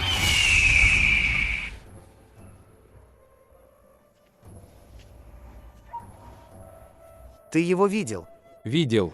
Впервые войдя в лес с тел мечей, ты сломал 10 стел и даже активировал печать запретного места. Ты действительно земной мечник первого ранга. Ты скрываешь свою культивацию. Нет. Скрываешь или нет? Факт, что ты сломал 10 стел, остается фактом. Ветвь желтого меча хочет тебя. Ветвь желтого меча занимает 4-е место. Они тоже достойны бороться. Рейтинг не значит все. Ветвь желтого меча обещает, если Ячень присоединится к нашей ветви, он сразу получит статус основного ученика. 30 пилюль эссенции меча в месяц. Пилюли эссенции меча – это твердая валюта владения меча. Одной достаточно для обычного земного мечника на месяц культивации. Ветвь земного меча дает 50 пилюль, плюс меч начального уровня бессмертного класса. Ветвь сокровенного меча дает 80 пилюль, плюс меч среднего уровня бессмертного класса. Цинь-Ле, ты не делаешь предложения. Ветвь небесного меча не делает предложения. Что? Ветвь небесного меча настолько бедна, что даже для одного вознесшегося уже не можем перебить. Дело не в том, что не можем. Ветвь небесного меча принимает не по условиям, а по пути меча. В какую ветвь Ячень хочет вступить? Он решает сам. Ветвь вселенского меча тоже дает 80 пилюль эссенции меча и один меч среднего уровня бессмертного класса. Ветвь вселенского меча. Вы же в самом низу рейтинга. Вы так бедны, что даже не можете оплатить обслуживание леса с тел мечей. Чем вы заплатите? Я, старик, могу заплатить из своего кармана. Могу ли я узнать ваше имя, старший? Лухэ, управляющий под началом главы ветви вселенского меча. Лухэ. Спасибо всем за ваше расположение. Но в первый же день в мире меча я сказал, выбор ветви меча основан не на пилюлях и мечах. На чем же ты основываешься? На пути меча. Цинь-Ле. Твой отец, Цинь Уфа, был 17-м главой школы Небесного меча нашего мира Цинсюань. Я видел его остаточную душу в лесу с тел мечей. Он рассказал секрет о боге меча. Он не договорил. Его насильно прервали. Я хочу вступить в ветвь небесного меча. Не из-за условий, а из-за недосказанных слов твоего отца. Ветвь небесного меча. Добро пожаловать.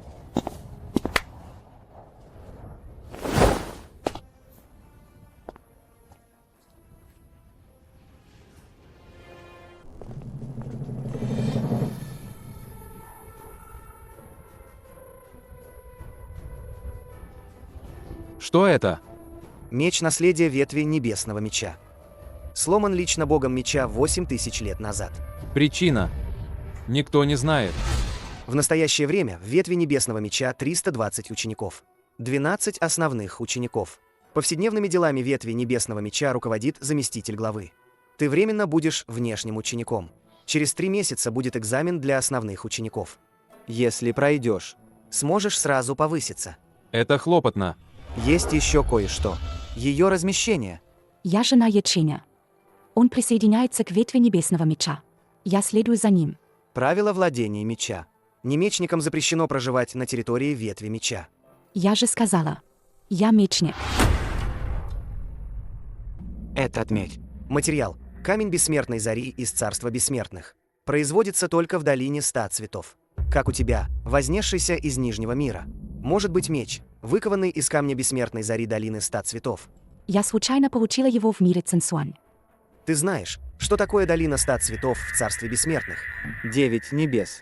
2 уровень. Первая школа в области пилюль. Долина 100 цветов. Специализируется на выращивании бессмертных трав. Также хорошо разбирается. Использует кровь-эссенцию заклинательниц, чтобы выращивать запретные эликсиры. В смысле? Долина 100 цветов собирает заклинательниц с особым телосложением из разных миров. Под предлогом принятия в ученики их приводят обратно в долину. Их кровью эссенции поливают бессмертные эликсиры. Эти заклинательницы ни одна не дожила до 30 лет. Раз этот меч выкован из камня бессмертной зари.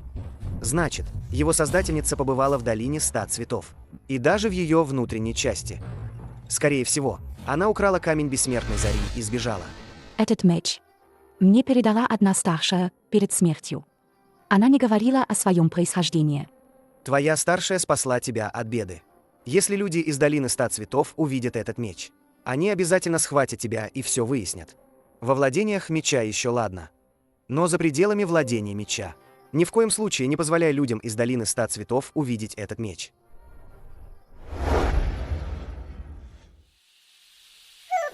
Сколько из того, что Цинле сказал сегодня о долине 100 цветов? Ты веришь? 7. Этот меч. Может, его запечатать? Не нужно. Но пока я не прорвусь до небесного мечника, не покидай владение меча одна. Как долго? Через 3 месяца. Оценка основных учеников. Я займу 1 место. А потом я отведу тебя в лес тел мечей, чтобы найти ответы, которые мне нужны. Какой ответ? Цинь-Уфа сказал, бога меча убили не 4 императора, а сам бог меча. Он также сказал, что осколок мира меча ненадежен, и печать меча тоже ненадежна. Но его прервали, не дав договорить. Если Цинь-Уфа сказал правду, то осколок мира меча и печать меча в твоем теле. Это 2 бомбы замедленного действия, которые могут взорваться в любой момент. Ячень. Выходи. Пришли люди из долины 100 цветов. Они хотят видеть Ло Цзэхань. Не спеши. Сначала посмотрим, что происходит.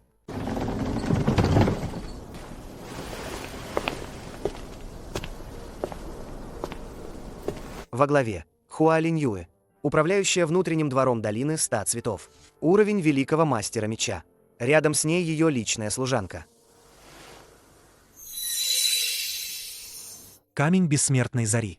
Действительно, это вещь из нашей долины 100 цветов. Что вы собираетесь делать? Не нервничай. Мы пришли, чтобы найти родственников, а не забирать людей. Девочка, откуда у тебя этот меч? Подарок от покойной старшей. Как ее зовут? Она не сказала мне. Тогда я тебе скажу. 80 лет назад из долины 100 цветов пропала ученица внутреннего двора. Ее звали Су Юньсю.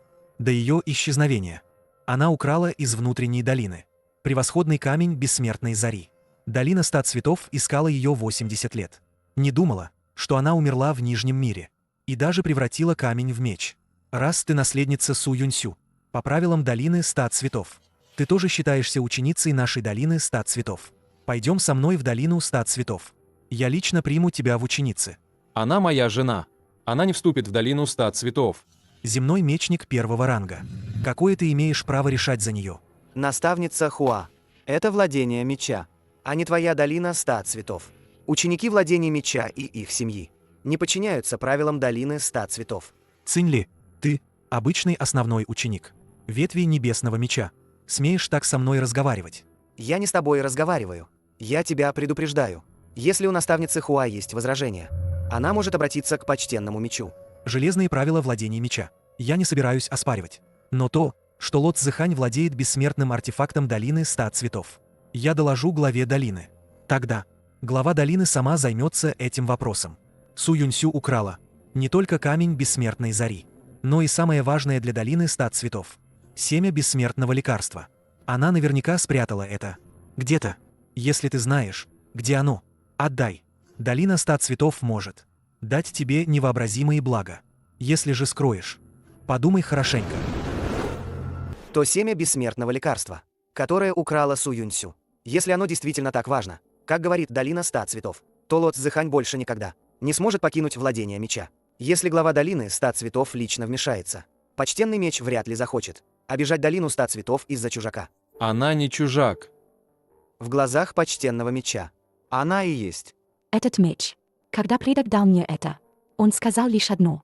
Не дай людям из долины 100 цветов найти тебя. Тогда я не понимал. Теперь понимаю. Оставил ли тот предок что-нибудь еще? Перед смертью? Только это. Предок сказал. Это то, что она оставила в этом. Самая ценная вещь в мире. Это не медная монета. Это внутренняя долина долины 100 цветов. Там встречается узор тысячелепесткового лотоса. Это штука. Скорее всего, это талисман долины 100 цветов. В этой медной монете что-то спрятано. Что там? Едва уловимая струйка энергии меча. У ветви Небесного Меча немного учеников, потому что на ветви Небесного Меча лежит проклятие. Какое проклятие? 8000 лет назад бог меча собственноручно сломал свой собственный меч и оставил слова. Вступивший в ветвь Небесного Меча не найдет доброго конца. 1000 лет назад ветвь Небесного Меча была первой ветвью во владениях меча. Учеников было больше 10 тысяч. Позже. Проклятие начало сбываться. Меч каждого ученика ветви Небесного Меча в конце концов ломался. А человек умирал вслед за ним. Меч вашего отца, Цинюфа, тоже сломался? Нет, не сломался. Поэтому он умер не от проклятия. Его заклеймили предателем и заживо подавили в лесу с тел мечей. Какое это имеет отношение к богу меча? 8000 лет назад бог меча явился в последний раз и сделал кое-что. Он разбил свои изначальные владения меча, разбросав их по мирам, а 7 своих слуг-мечников всех запечатал в запретной зоне леса с тел мечей. Мой отец как раз обнаружил это. Почему бог меча запечатал тех, кто следовал за ним? Не знаю. Мой отец только собирался сказать, как печать запретной зоны его обнаружила. Если проклятие ветви Небесного Меча реально, почему ты все еще здесь? Потому что я не верю. Я не верю, что бог меча, готовый пасть ради всего сущего, проклянет перед смертью свою собственную ветвь меча. У проклятия ветви Небесного Меча должна быть другая причина. Это колокол меча, созывающий всех учеников. Что-то случилось. Только что получил приказ от почтенного меча. Ветвь земного меча, ветвь сокровенного меча, ветвь желтого меча, ветвь вселенского меча совместно потребовали лишить ветвь небесного меча ее статуса. Да как они смеют? Через 3 дня Совет владения меча проголосует. Если 4 ветви проголосуют «за», ветвь небесного меча будет изгнана из владения меча. Все ученики будут распущены. Заместитель главы ветви. Какова позиция почтенного меча? Почтенный меч – глава ветви небесного меча. Но он также почтенный меч всех владений меча. Он не может говорить только за ветвь небесного меча. Совместное обращение 4 ветвей. Направлено не против ветви Небесного Меча, а против меня. Ты говоришь, что совместное обращение 4 ветвей направлено против тебя. Я только прибыл во владение меча. В лесу с тел мечей я активировал печать запретной зоны. Остаточная душа Цинюфа раскрыла секрет гибели бога меча. А на следующий день 4 ветви совместно потребовали распустить ветвь Небесного Меча. Это не совпадение. Долина 100 цветов прибыла только вчера. Сегодня утром 4 ветви уже подали совместное обращение. Когда Хуа Линь Юэ уходила вчера вечером, в каком направлении она направилась? Резиденция ветви земного меча находится на юго-западе. Ветвь сокровенного меча строго на юге. Когда паланкин Хуа Линь Юэ уезжал, он действительно направился на юг. Совместное обращение 4 ветвей. Долина 100 цветов стоит за этим. Даже если мы знаем, у нас нет доказательств. Голосование через 3 дня. Ветвь небесного меча, скорее всего, будет изгнана. Как только ее изгонят, ты потеряешь защиту владения меча. Долина 100 цветов сможет по праву забрать лот Зыхань. Цинь Ле, есть ли у ветви небесного меча еще какие-либо записи о наследии? О том, что случилось с богом меча в те годы? Есть. Запретная зона. На задней горе ветви небесного меча есть запечатанная пещера-обитель. Говорят, ее запечатал сам бог меча 8000 лет назад. Там могут быть его личные записи. Но у ветви небесного меча есть правило. Ни один ученик не смеет самовольно проникать в запретную зону. Правила мертвы. Ты хорошо подумал.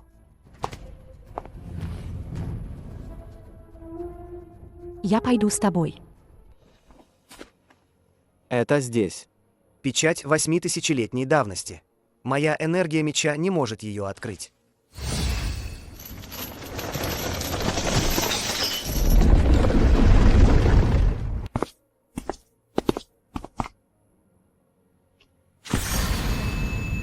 Я совершенствовался 10 тысяч лет. Наконец достиг положения императора меча. 5 императоров, управляющих царством бессмертных, должны были выполнять свои обязанности. Однако я обнаружил, что над 9 небесами царства бессмертных существует еще более высокое бытие. Это бытие использует всех живых существ как пешек, а бессмертных императоров как рабов. Я хотел сломать эту игру, но был окружен и убит 4 императорами. Не 4 императора убили меня, а я сам нанес себе раны их руками. Не нанеся себе ран, я не мог войти в цикл перерождений. Не войдя в цикл перерождений, я не мог избавиться от клеймая небесного Даа. Я сконденсировал всю свою культивацию в печать меча и разделил свои изначальные владения меча на 9 частей, разбросав их по разным мирам. В осколках мира меча скрыто мое понимание небесного Даа. Однако в осколки проникли остатки ложного небесного Даа, когда я разделял мир. Всякий, кто получит осколок мира меча, чем глубже его культивация, тем сильнее клеймо небесного Даа. В конечном итоге он станет марионеткой небесного Даа. Это то, что сказал Цинь Уфа. Осколкам мира меча нельзя доверять. А что насчет печати меча? Что касается печати меча, она сформирована из всей моей культивации. Если культивации будет достаточно, можно унаследовать всю мою силу. Однако я сам нанес себе раны руками 4 императоров. Печать меча запятнана моей остаточной кровью. В этой крови моя ненависть к 4 императорам. Пока ненависть не будет разрешена, тот, кто получит печать меча, будет поглощен ненавистью и станет еще одним богом убийства. Это значит, что печать меча и осколки мира меча в твоем теле несут проклятие бога меча. Не проклятие, а ловушка небесного Даа.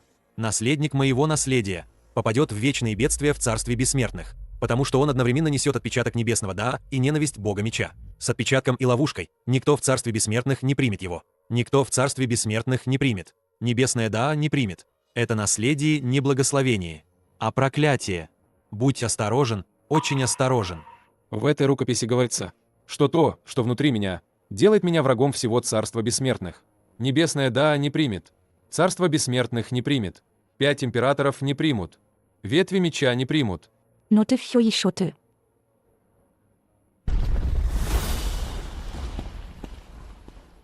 Цинь Ле, ты самовольно привел внешних учеников в запретную зону бога меча. Нарушение 3-го правила ветви небесного меча. Ученик признает свою вину. Это я попросил Цинь Ле привести меня.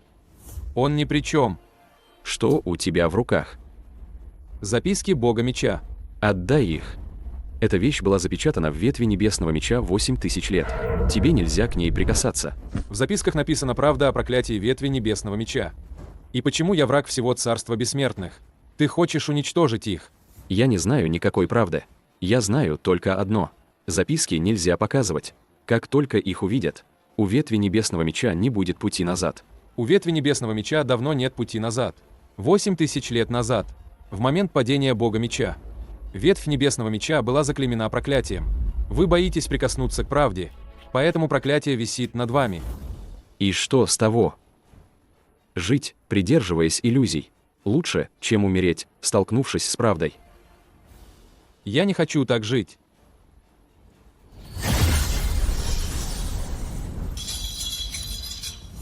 Через 3 дня состоится совет владения меча.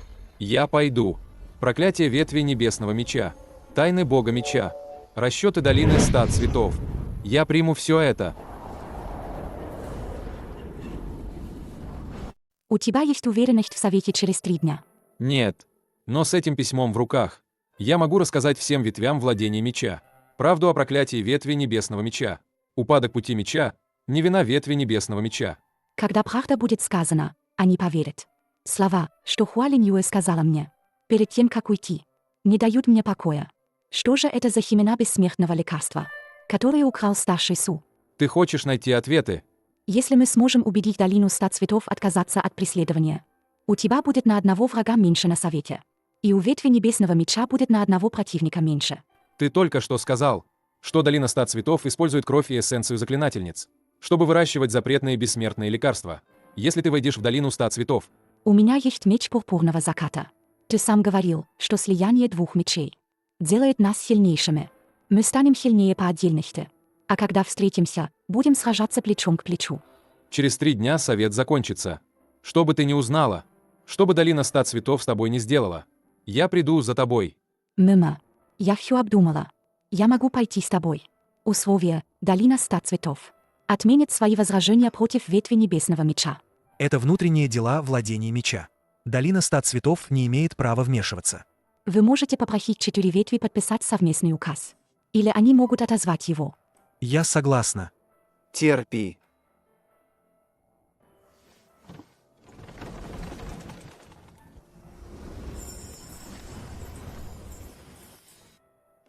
Цзэхань. Во внешней долине живут обычные ученики. Внутренняя долина — место для культивации основных учеников и старейшин. С твоими способностями ты сразу попадешь во внутреннюю долину. Благодарю, управляющая Хуа. С мечом.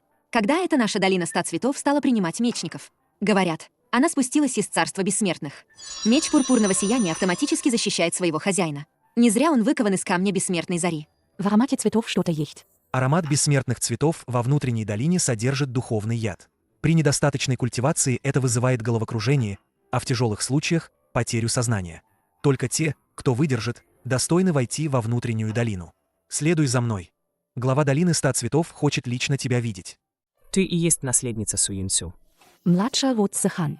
Меч пурпурного сияния выкован из моего камня бессмертной зари. Этот камень я лично передала Юньсю тогда. Она сказала, что хочет выковать меч и подарить его тому, кто ей дороже всех. Что сказала Юньсю перед смертью? Она сказала, чтобы люди из долины 100 цветов не нашли тебя. Она ненавидела меня до самой смерти. Позвольте спросить, почему старшая Су сбежала, глава долины? Потому что она раскрыла секрет. Для выращивания бессмертных трав в долине 100 цветов требуется эссенция крови женщин-культиваторов. Она не хотела. Сказала, что это путь зла. Но в царстве бессмертных нет ни праведности, ни зла. Эффективность бессмертных лекарств, уровень культивации бессмертных императоров. Все это построено на жизнях других. Ты пришел. Отлично. Ради Юньсю. Я не причиню тебе вреда. Но ты должен сделать кое-что для Юньсю. Она спрятала семя бессмертного лекарства в мече Цися. Это семя имеет отношение к долине 100 цветов. Сможем ли мы вырастить самое лучшее бессмертное лекарство? Найдешь его, сможешь уйти. А если я не стану искать? Тогда ты останешься в долине 100 цветов вместо Юньсю. Убери свой меч. С этого момента ты — ученик внутренней долины 100 цветов. Завтра отведи ее на лекарственное поле для регистрации. Глава долины очень терпеливо с тобой. Любого другого давно бы бросили на лекарственное поле. Цени это. Новичок. Твоя грядка там. Ежедневно нужно капать по 3 капли крови на лекарственное поле. Поливать духовной энергией, чтобы стимулировать рост семян. Если не вырастет, штраф кровью удваивается. Вы называете это культивацией. Это называется вкладом. Новичок с мечом. Не знает правил долины 100 цветов. Какие правила? Во время выращивания лекарств запрещено иметь при себе магические артефакты. Боятся, что кто-то не выдержит и атакует запрет артефактом. Отдай. Эту саблю мне разрешила взять глава долины. Глава долины. Ты же только первый день здесь. прибывший с нижних миров. Ты даже главу долины не видел. Верно.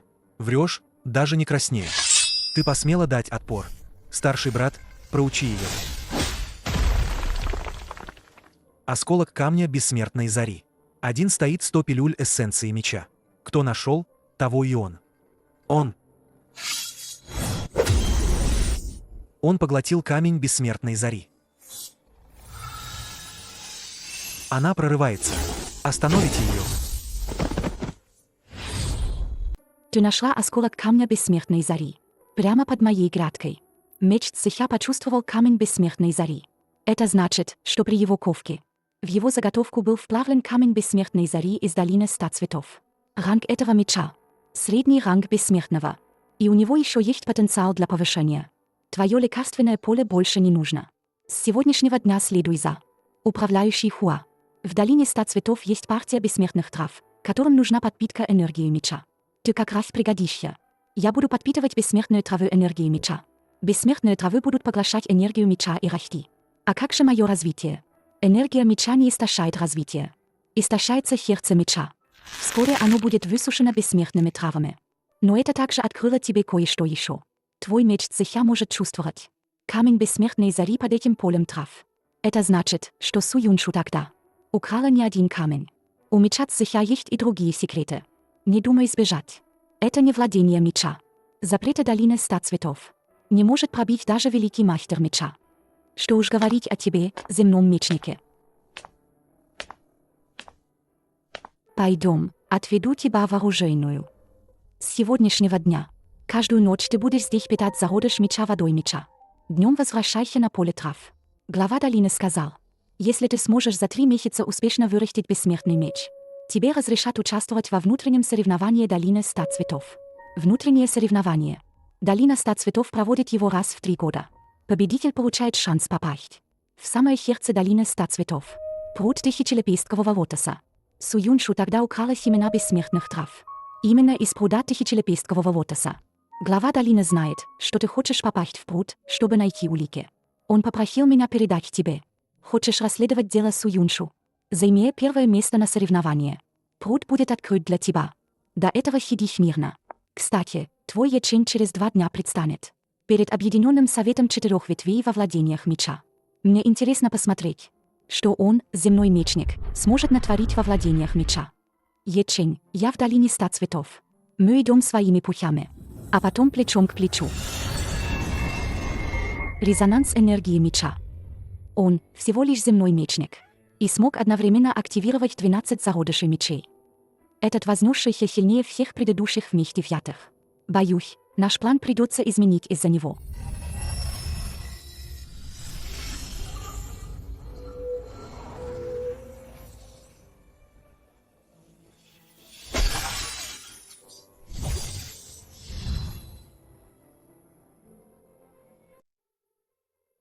Ты смотрел уже 3 часа. В записях есть еще одна строка. Я раньше не замечал. Что за строка? Печать меча и осколок мира меча конфликтуют. Чтобы разрешить-то, нужно уничтожить одно из них. Что именно уничтожить? В записях не сказано. Оба находятся в тебе. Уничтожение любого из них может стоить тебе жизни. Цинь-Уфа сказал, осколку мира меча нельзя доверять. И печати меча тоже нельзя доверять. В записях сказано, что они конфликтуют. Значит, проблема не только в ловушке небесного Даа. 2 силы внутри меня сами разрывают друг друга. Ты это чувствовал? Раньше, в мире Цинсюань, мой уровень культивации был низок. Я не чувствовал. После вознесения осколок мира меча начал пробуждаться. Каждый раз, когда я активирую печать меча, в центре бровей возникает разрывающая боль. Сначала я думал, что это из-за чрезмерного расхода. Теперь ясно, что это 2 силы. Сколько еще до прорыва до небесного мечника? Не хватает одного толчка. Намерение меча из тел в лесу с тел мечей я уже полностью усвоил. Но в записях сказано, осколок мира меча будет усиливать отпечаток небесного Даа по мере повышения уровня культивации. Чем выше прорыв, тем сложнее будет вернуться. Ты хочешь сказать, не прорываться? Не то, чтобы не прорываться. Нужно найти способ подавить осколок мира меча. До прорыва. Цинь-Ле, приведи ячение в главный зал павильона меча. У заместителя главы ветви срочное дело. 3 назад глава ветви земного меча Хань Юань лично передал сообщение. Он требует досрочно созвать совет владения меча. Насколько досрочно? Завтра в полдень. Изначально было назначено на послезавтра. Хань Юань объясняет это аномалиями в пруду Вознесения, нарушением печати в запретной зоне леса мечников и тем, что ветвь Небесного Меча самовольно вторглась в запретную зону Бога Меча. По всем 3 вопросам Ечень должен дать объяснение на месте. Все 3 дела сделал я. Я пойду один. Ты один. Ты думаешь, это место, где можно договориться. На совете владения меча будут присутствовать 5 глав ветвей, плюс почтенный меч. Если они захотят тебя подавить, у тебя даже шанса вытащить меч не будет. Тогда что предлагает заместитель главы ветви? Беги. Уходи сегодня же ночью. Возьми с собой Лот Цзэхань. Покинь владение меча. Царство бессмертных огромно. Всегда найдется, где спрятаться. Цзэхань в долине 100 цветов. Если я уйду, что будет с ней? Долина 100 цветов не убьет ее. У нее есть зацепки по Су Юньсю. Глава долины 100 цветов лишь использует ее. Ты останешься здесь. Как только совет обернется против тебя, долина 100 цветов тут же использует ее, чтобы угрожать тебе. Если я сбегу, что будет с ветвью Небесного Меча? Проклятие ветви Небесного Меча длится 8000 лет. Еще одно обвинение ничего не изменит. Я не сбегу. Осколок мира меча и печать меча внутри меня действительно разрывают друг друга. Но в записях сказано, чтобы разрешить эту ситуацию, нужно уничтожить одно из них. Если я смогу продержаться, пока одно не будет уничтожено, то у меня будет шанс выжить. Совет — это не тупик, это возможность. Ты хочешь прорваться на совете? Не прорваться, а доказать всем, что наследие Бога Меча — не проклятие.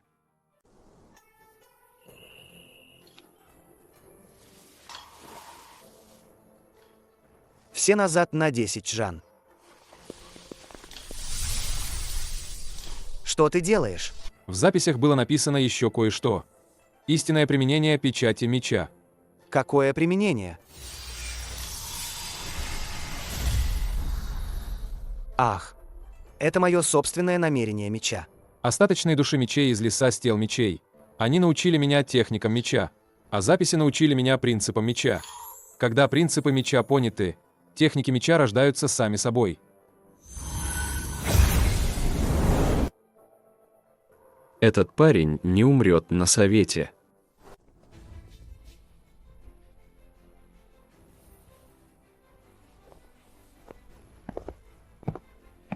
Пик земного мечника. 2 дня назад он был на 1 уровне. Что ты съел? 2 дней. Достаточно, чтобы многое сделать. Тогда заходи. Почтенный меч уже прибыл. Старший ученик самого богатого человека ветви земного меча. Хань Су. 9 уровень небесного мечника. 1 среди небесных мечников во владениях меча. Старший брат Хань Юэ. Ты тот самый вознесшийся? Да. Говорят, когда ты впервые вошел в лес с тел мечей, ты прошел 10 стел. Давай сразимся. Совет скоро начнется. Тогда после совета. Хань Су был лично обучен Хань Юанем. Вступив с ним в конфликт, ты определенно пострадаешь. Он очень силен. Среди небесных мечников он не встречал равных. Хань Юань сказал, когда он прорвется до великого мастера меча, ветвь земного меча, будет еще один кандидат на главу ветви.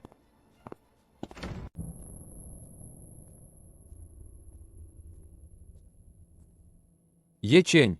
В пруду Вознесения произошло волнение. Ты признаешь свою вину? Не признаю. Пруд Вознесения под видом закалки тела.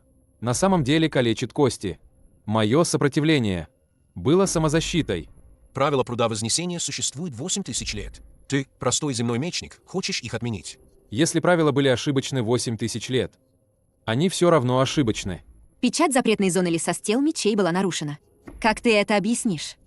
На 10 развилках леса с тел мечей стоит разрушенная стела. На стеле находится остаточная душа Цинь-Уфа. Цинь-Уфа.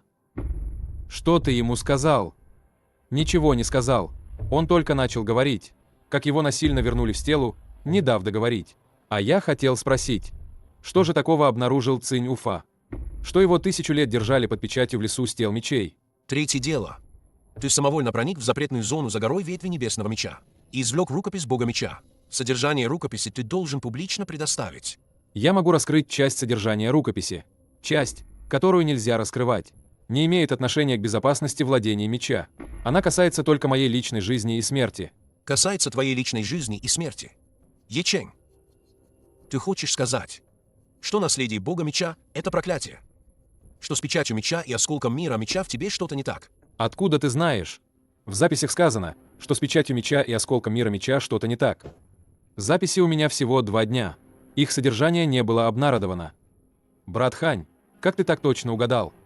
Хань Юэ, откуда ты это узнал? Почтенный меч. Ученик лишь предположил. Это не предположение. 2 дня назад Хуа Линь Юэ из Долины 100 Цветов пришла во владение меча к моей жене. В тот же вечер Хань Юэ возглавил совместное обращение 4 ветвей с требованием упразднить ветвь Небесного Меча. Направление, в котором Хуа Линь Юэ ушла в тот вечер, было к резиденции ветви Земного Меча. Ечень, ты чужак. И сразу говоришь такое. Чужак. Мы с Цинь-Ле из одного мира Цинсюань. Я и Цинь Уфа, ученики школы Небесного Меча. Я чужак. Хань Юэ. Сегодня ты пока помолчи. Ечень. Содержание записи о фрагментах мира меча и печати меча. Объяви публично. В записях сказано: в осколках мира меча есть остатки небесного Даа. Чем выше уровень культивации, тем сильнее отпечаток небесного Даа. В конечном итоге станешь марионеткой небесного Даа. Печать меча пропитана остатками крови Бога Меча. В остатках крови запечатана ненависть Бога Меча к 4 императорам. Пока ненависть не разрешится, получивший печать меча будет поглощен ненавистью. Это твои домыслы? Или оригинал рукописи? Рукопись у меня. Прошу, почтенный меч, взгляните.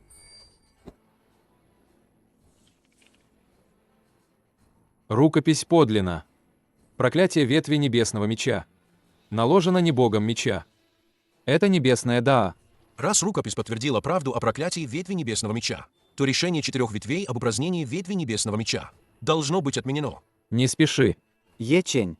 Я спрошу тебя еще раз. В рукописи сказано: наследник наследия Бога Меча станет врагом всего царства бессмертных. Ты знаешь почему? Знаю. Небесная Даа не терпит.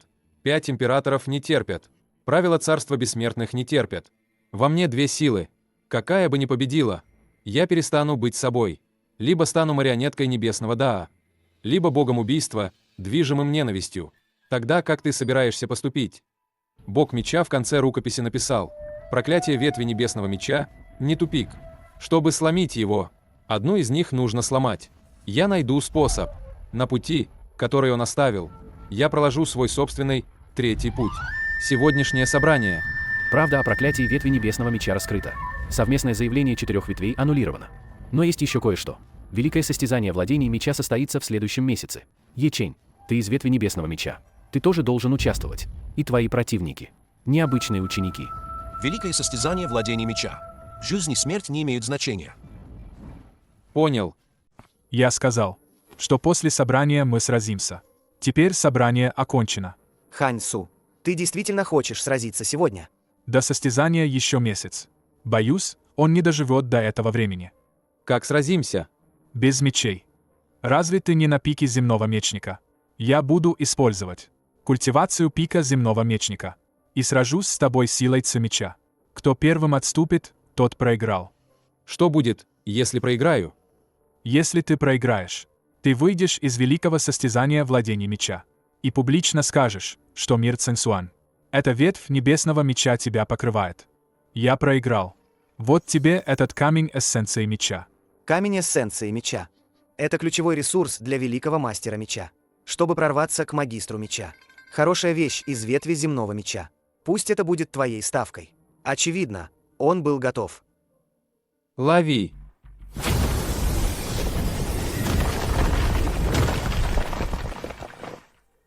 Уклониться или не принять. Это намерение меча. Ты — земной мечник. Как ты можешь владеть намерением меча?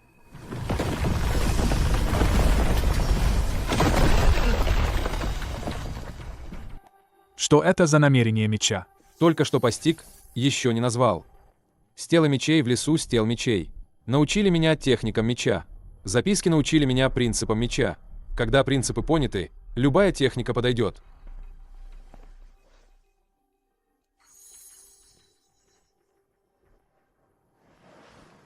Прощайте.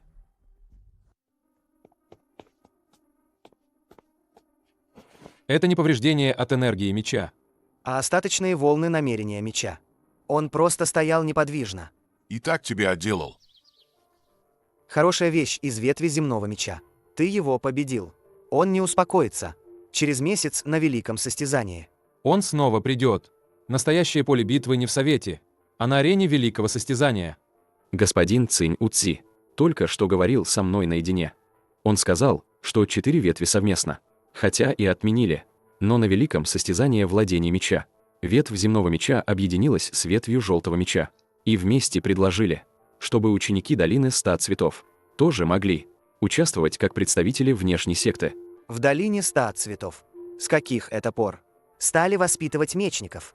В долине 100 цветов всегда были мечные палаты. Просто никто не обращал внимания. На этот раз в списке участников, которых они выдвинули, есть твоя жена Ло Цзэхань. Долина 100 цветов привела веский довод. Ло Цзэхань, владеющая мечом пурпурного сияния, выкованным из камня бессмертной зари, считается мечником. К тому же, она твоя жена. Участие внешней секты нелогично. Но они настояли, чтобы она провела первый бой. Что задумала долина 100 цветов? Скорее всего, они хотят унизить ее прямо перед тобой в день состязания. Или использовать ее, чтобы сдерживать тебя. Ячень, Ло Цзэхань. Не новичок. Она сама справится с долиной 100 цветов. Я обещал ей, что заберу ее через месяц. 3 меча разбиты. 9 полностью восстановлены. Глава долины очень доволен твоим прогрессом. Когда отправляемся на великое состязание владения меча? Завтра. Ты уверена? Да.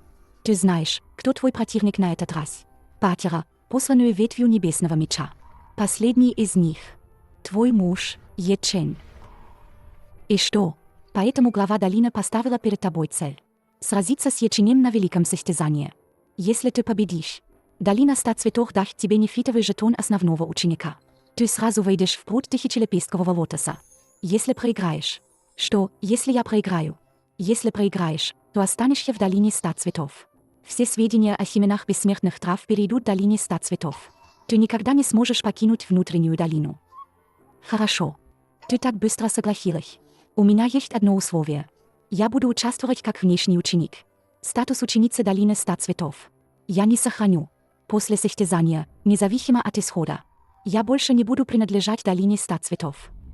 Разрешаю. Первый раунд, 7-й бой. Ячень из ветви небесного меча против Ханьсу из ветви земного меча.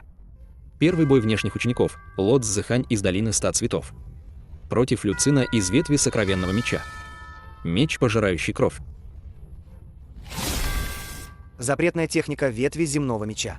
Он может поглощать ци меча противника и использовать ее для себя. Хань Су действительно вышел с этим на бой. Меч, пожирающий кровь. В прошлый раз я не использовал меч. Твое намерение меча взяло верх. На этот раз все по-настоящему. Смеешь доставать этот сломанный меч из Нижнего мира?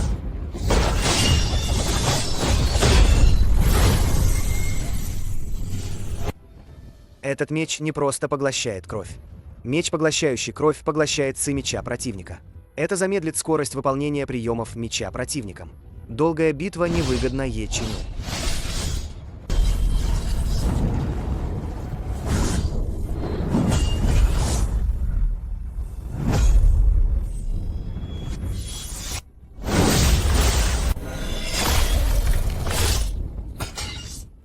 Ячень из ветви небесного меча.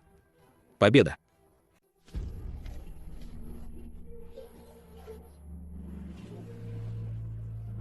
Твой меч сломан. И хорошо, что сломан. Меч сломан. Только тогда узнаешь, что внутри. Следующий раунд. Мы можем встретиться. Я знаю. Долина 100 цветов хочет, чтобы я победила тебя. Если выиграю, то войду в пруд тысячелепесткового лотоса, чтобы раскрыть секрет старшего Су. Если проиграю, то останусь в долине 100 цветов на всю жизнь. Ты ищи свои секреты. Я буду участвовать в своем соревновании. Если мы действительно встретимся. Я не буду сдерживаться. И я тоже.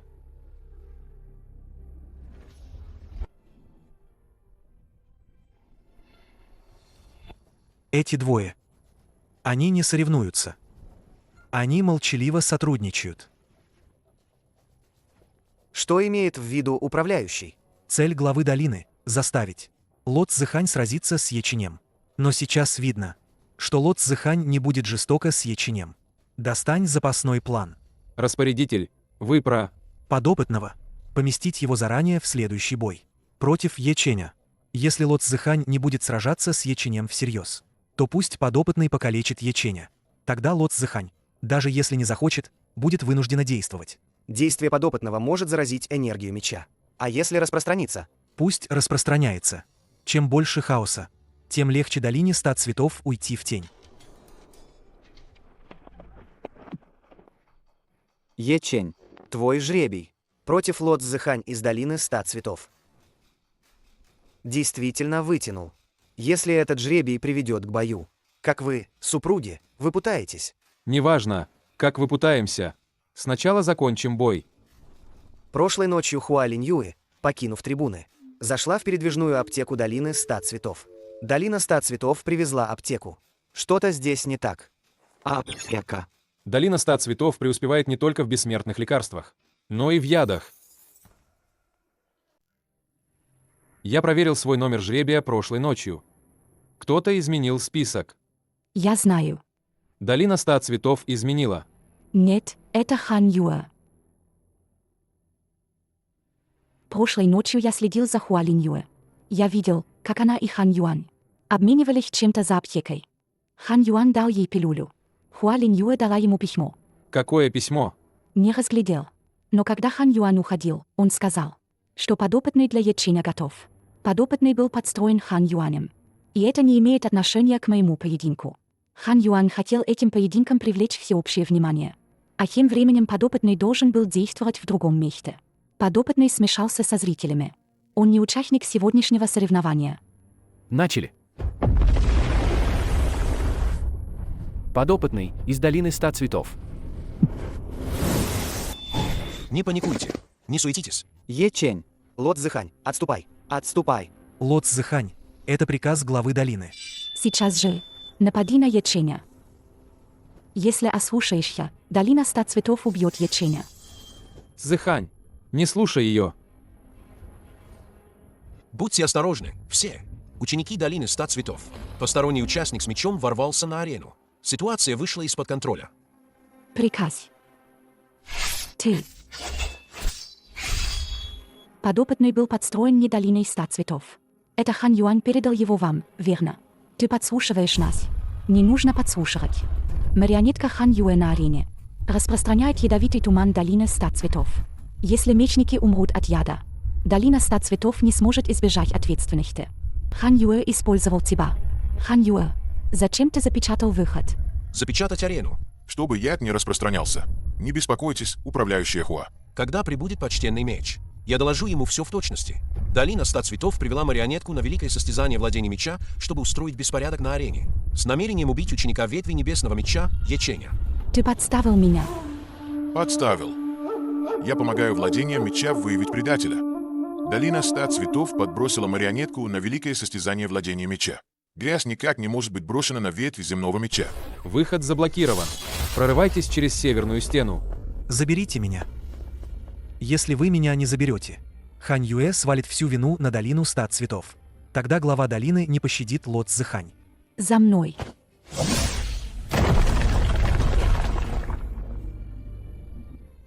В погоню.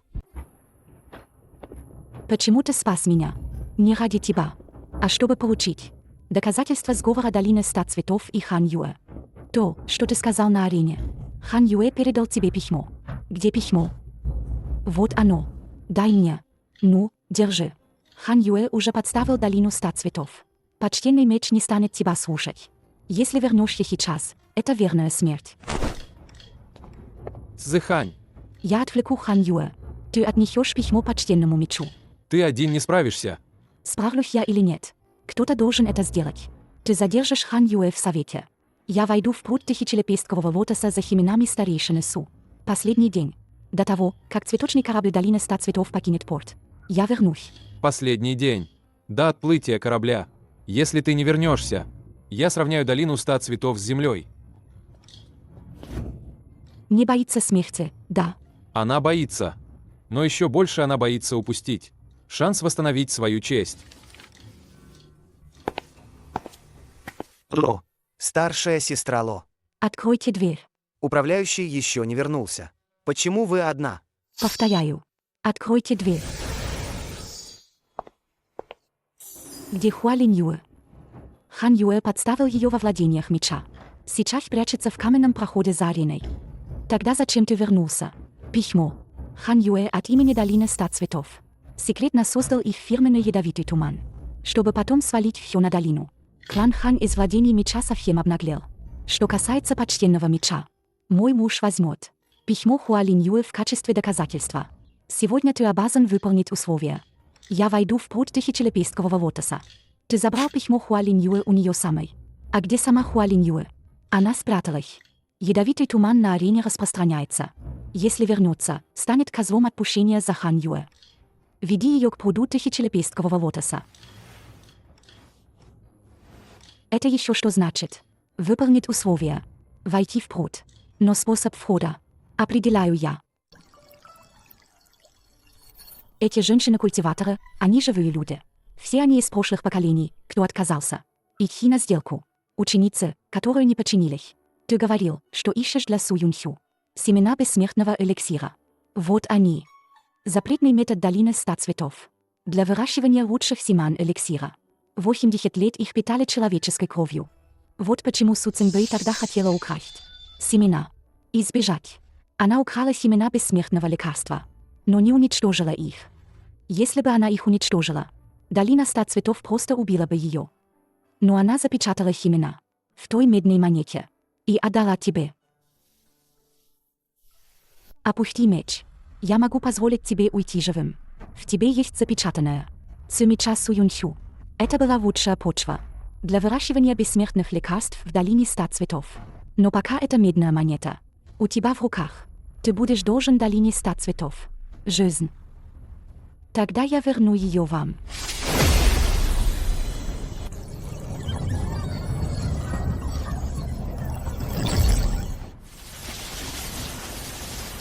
Твой меч полностью отлит из Хинсаши. Он может временно блокировать цветочный яд.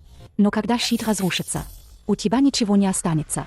Сердце бессмертного меча есть, но бессмертной Ци нет. Синсяша может лишь временно сопротивляться. Су Цинбэй, ты говорила, что медная монета — это самое ценное в этом мире. Ты просила меня беречь ее. Я не вижу в этом ничего ценного.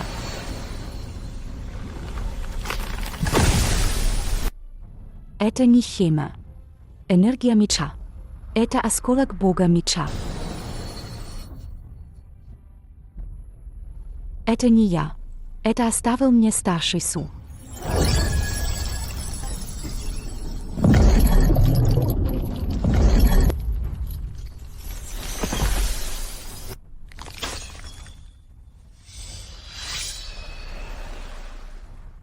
Ты уничтожил лотосовый пруд.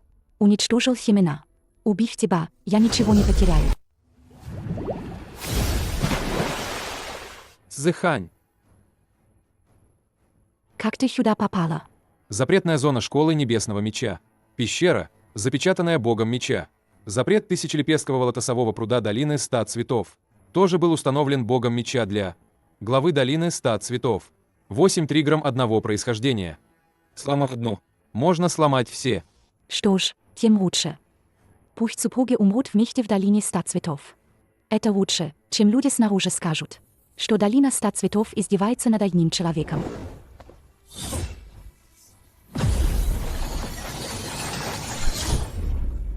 Призрак бога меча. Вы действительно смогли вызвать призрак бога меча. Не вызвать. Это остаточное изображение, которое само сложилось из-за взаимной индукции осколков мира меча. Остаточное изображение. Всего лишь остаточное изображение. Столетняя основа долины 100 цветов. Сегодня разрушена в одночасье. Все семена бессмертных лекарств в тысячелепестковом лотосовом пруду уничтожены. Ты доволен? Семена бессмертных лекарств, выращенные на крови живых людей. Это не эликсир бессмертных. Это темная магия.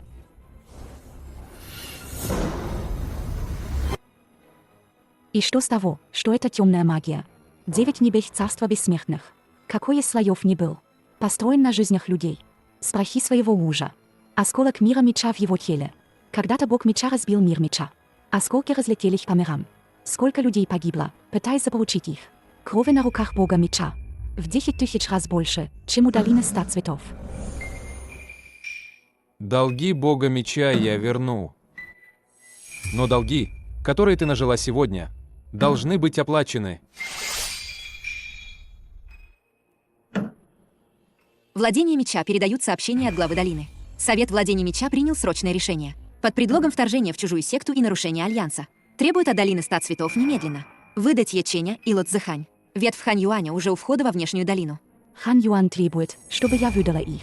Не только Хан Юань, ветвь земного меча, ветвь сокровенного меча, 3 ветви, включая ветвь желтого меча, подписали совместное письмо. Плюс долина 100 цветов под давлением почтенного меча. Почтенный меч не может больше сдерживать. Слышишь? Не я хочу тебя убить. Весь мир меча хочет тебя убить. Хан Юань подставил нас. Ты не сказала о долине 100 цветов. Я сказала, но Хан Юань. На совете он опередил нас. Доказательства, которые он представил, были записью, где Хуа Линь Юэ и твоя жена тайно сговариваются на арене. Запись на камне памяти. На записи Лот Зыхань и Хуа Линь Юэ обменялись чем-то. Это было доказательство, которое Хуа Линь Юэ дала мне. Хан Юань смонтировал его по-другому. То, что ты взяла из рук Хуа Линь Юэ, было не письмом, а мешочком с ядом из долины 100 цветов. Теперь все владения меча считают, что долина 100 цветов вступила в сговор с ветвью небесного меча. И вознесшиеся отравили участников на великом состязании. Хан Юань же стал героем, разоблачившим предателя. Как еще вы собираетесь со мной расправиться? Осколок владения меча из пруда тысячелепесткового лотоса. Получен. Получен. Осколок уже интегрирован в меч Цзэхя-Цянь. Тогда пойдем. С долиной 100 цветов разберемся позже. Внешняя долина запечатана Хан Юанем. Откуда вы уйдете? Мы не пойдем через внешнюю долину.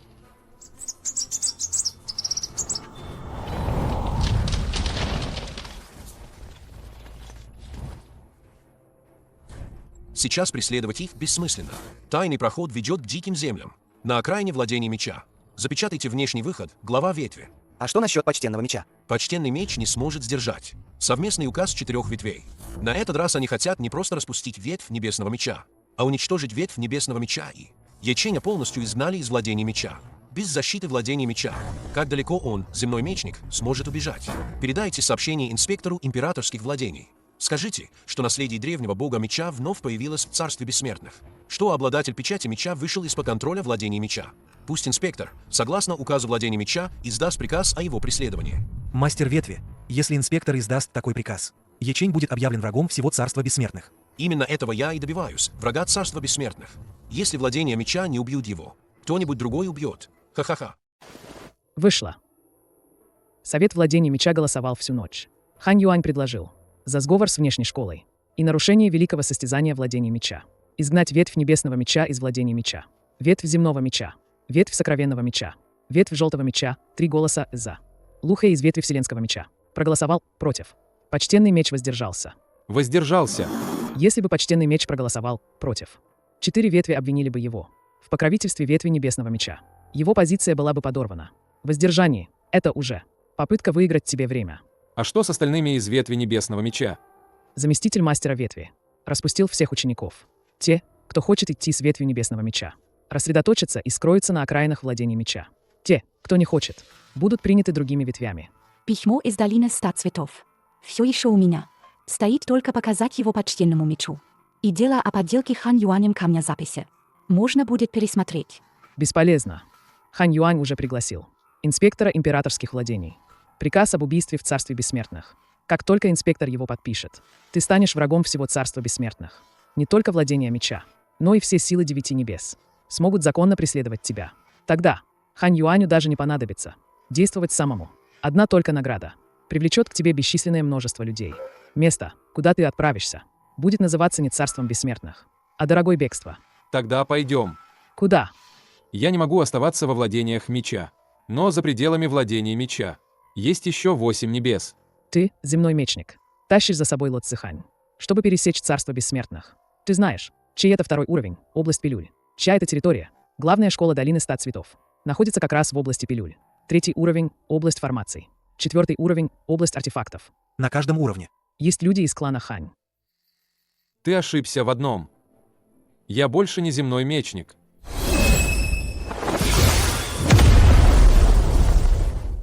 Когда ты прорвался?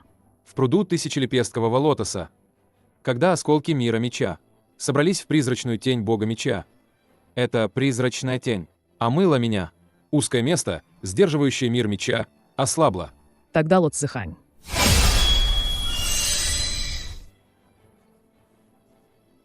Одна 4-го ранга, другая 3-го ранга. Смогут ли они выдержать приказ об убийстве из Царства Бессмертных? Выдержат ли? Узнаем, когда сразимся.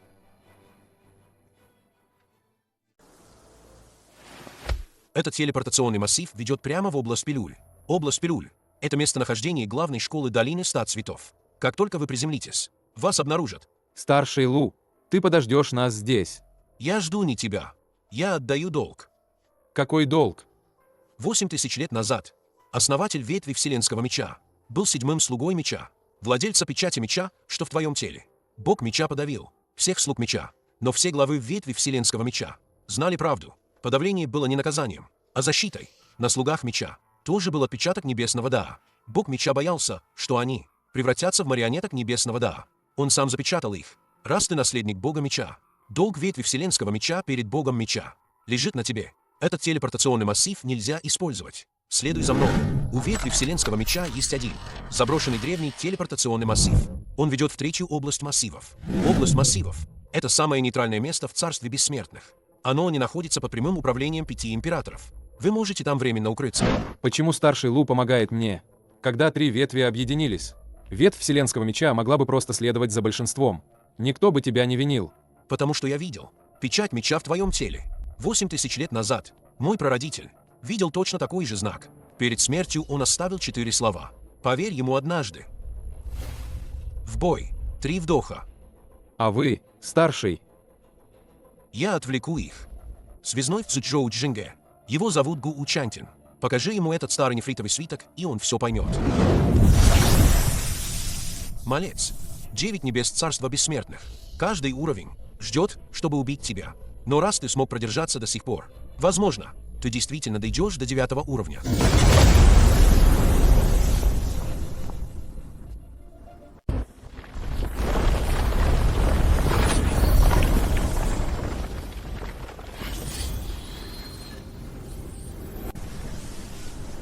Телепортационный канал вот-вот разрушится. Приготовьтесь к жесткой посадке. Что за место? 3-й уровень Цзючжоу Джинга. Старший Лу сказал, что Цзючжоу Джинге – самое нейтральное место в Царстве Бессмертных. Нейтральное. Это значит, что там нет прямых сил 5 императоров. Но те, кто практикует формации, часто самые расчетливые.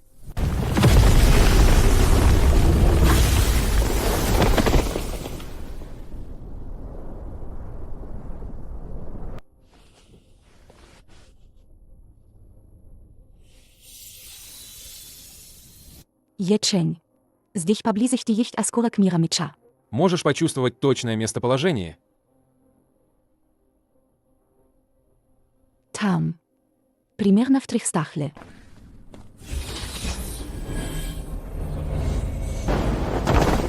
Кто посмел вторгнуться в Цзючжоу Джинге? Прохожие.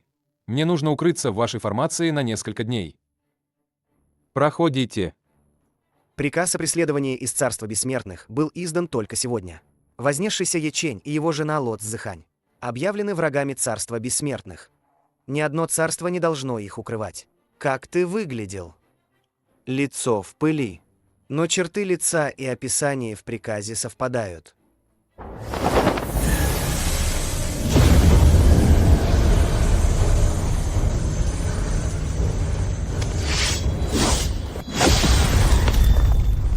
Запутывающая формация может задержать даже магистра меча. Не трать силы.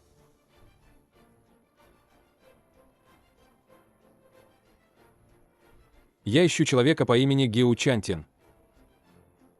Передай ему этот нефритовый свиток. Он все поймет, когда прочитает.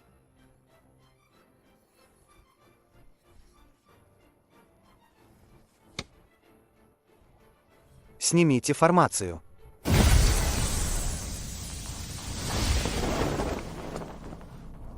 Гэу Чантин не тот, кого можно встретить по желанию.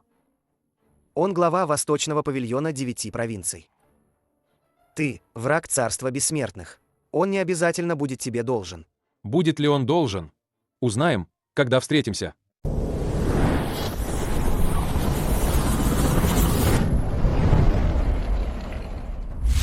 Я получил нефритовый свиток. Долг Лухе перед богом меча. Не означает, что я должен. Я знаю. Поэтому я пришел не за долгом. Тогда чем ты? Собираешься со мной торговаться?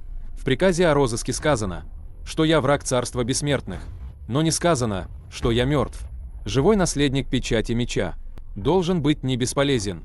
Для павильона 9 провинций, верно. Лухе сказал, что ты крепкий орешек. И это правда. Входи.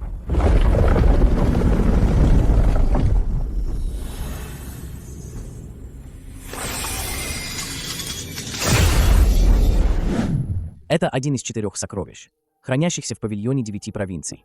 Фрагмент осколка мира меча. 800 лет назад предыдущий глава Восточного павильона нашел его во временном разломе. Подобрал. Когда у меня еще были ноги. Я был самым молодым мастером формаций. В области формаций. Позже, когда этот фрагмент выпустил волну энергии меча, мои ноги были полностью уничтожены. Я потерял всю свою культивацию. Но именно тогда я почувствовал, что в этом фрагменте скрывается секрет. Это написано богом меча. Не знаю. Но в прошлый раз императорские владения послали людей в область формаций. Именно из-за этих нескольких строк. Главная школа долины 100 цветов предложила 100 000 камней бессмертной эссенции, чтобы купить этот фрагмент. Но павильон 9 провинций не продал его, потому что это не обычный осколок мира меча. Он соответствует основным законам мира меча. Он выбирает себе хозяина. Нет, не выбирает. Он заключает сделку, используя законы, что в нем. В обмен на осколок мира меча в тебе. Тот осколок в тебе. Он позволил ему почувствовать истинный исток мира меча. Какая сделка? Он дает тебе законы. А ты должен дать ему свободу. Вернуть его в мир меча. А не держать вечно, как отрезанный осколок. Хорошо. Но условие не просто вернуть его. Нужно собрать все разрозненные осколки и собрать их воедино. Законы вошли в печать меча. Теперь ты можешь создать свой собственный малый мир меча.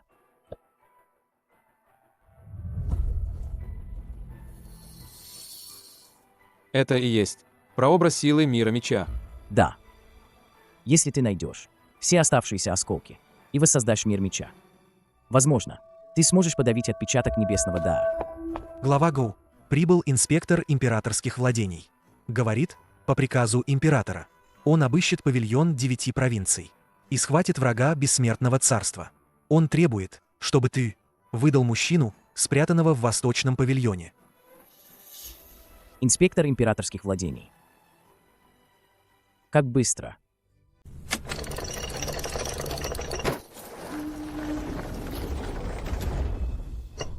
Тайный проход ведет под восточный павильон, в самую глубину. Комнаты формаций. Поисковая формация. Инспектора императорских владений. Проникает сквозь обычные барьеры. Но там остатки пространственно-временного разлома. Любое зондирование будет нейтрализовано пространственными потоками. Единственное условие. Ты не можешь высвобождать духовную энергию. Если высвободишь, весь проход обрушится. Как долго я смогу прятаться? 3 дня. Я придумаю, как отвлечь инспекторов. Через 3 дня. Независимо от того, насколько ты продвинешься в культивации. Покинь зону формации.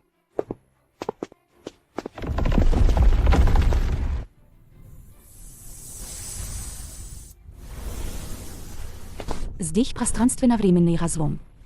Гэу Чантин сказал, что осколок был найден. Именно здесь. Не найден. Это когда бог меча разрушил мир меча. Осколки от удара пронзили пространство и разлетелись по всему царству бессмертных. Это трещина. Шрам, оставленный теми осколками.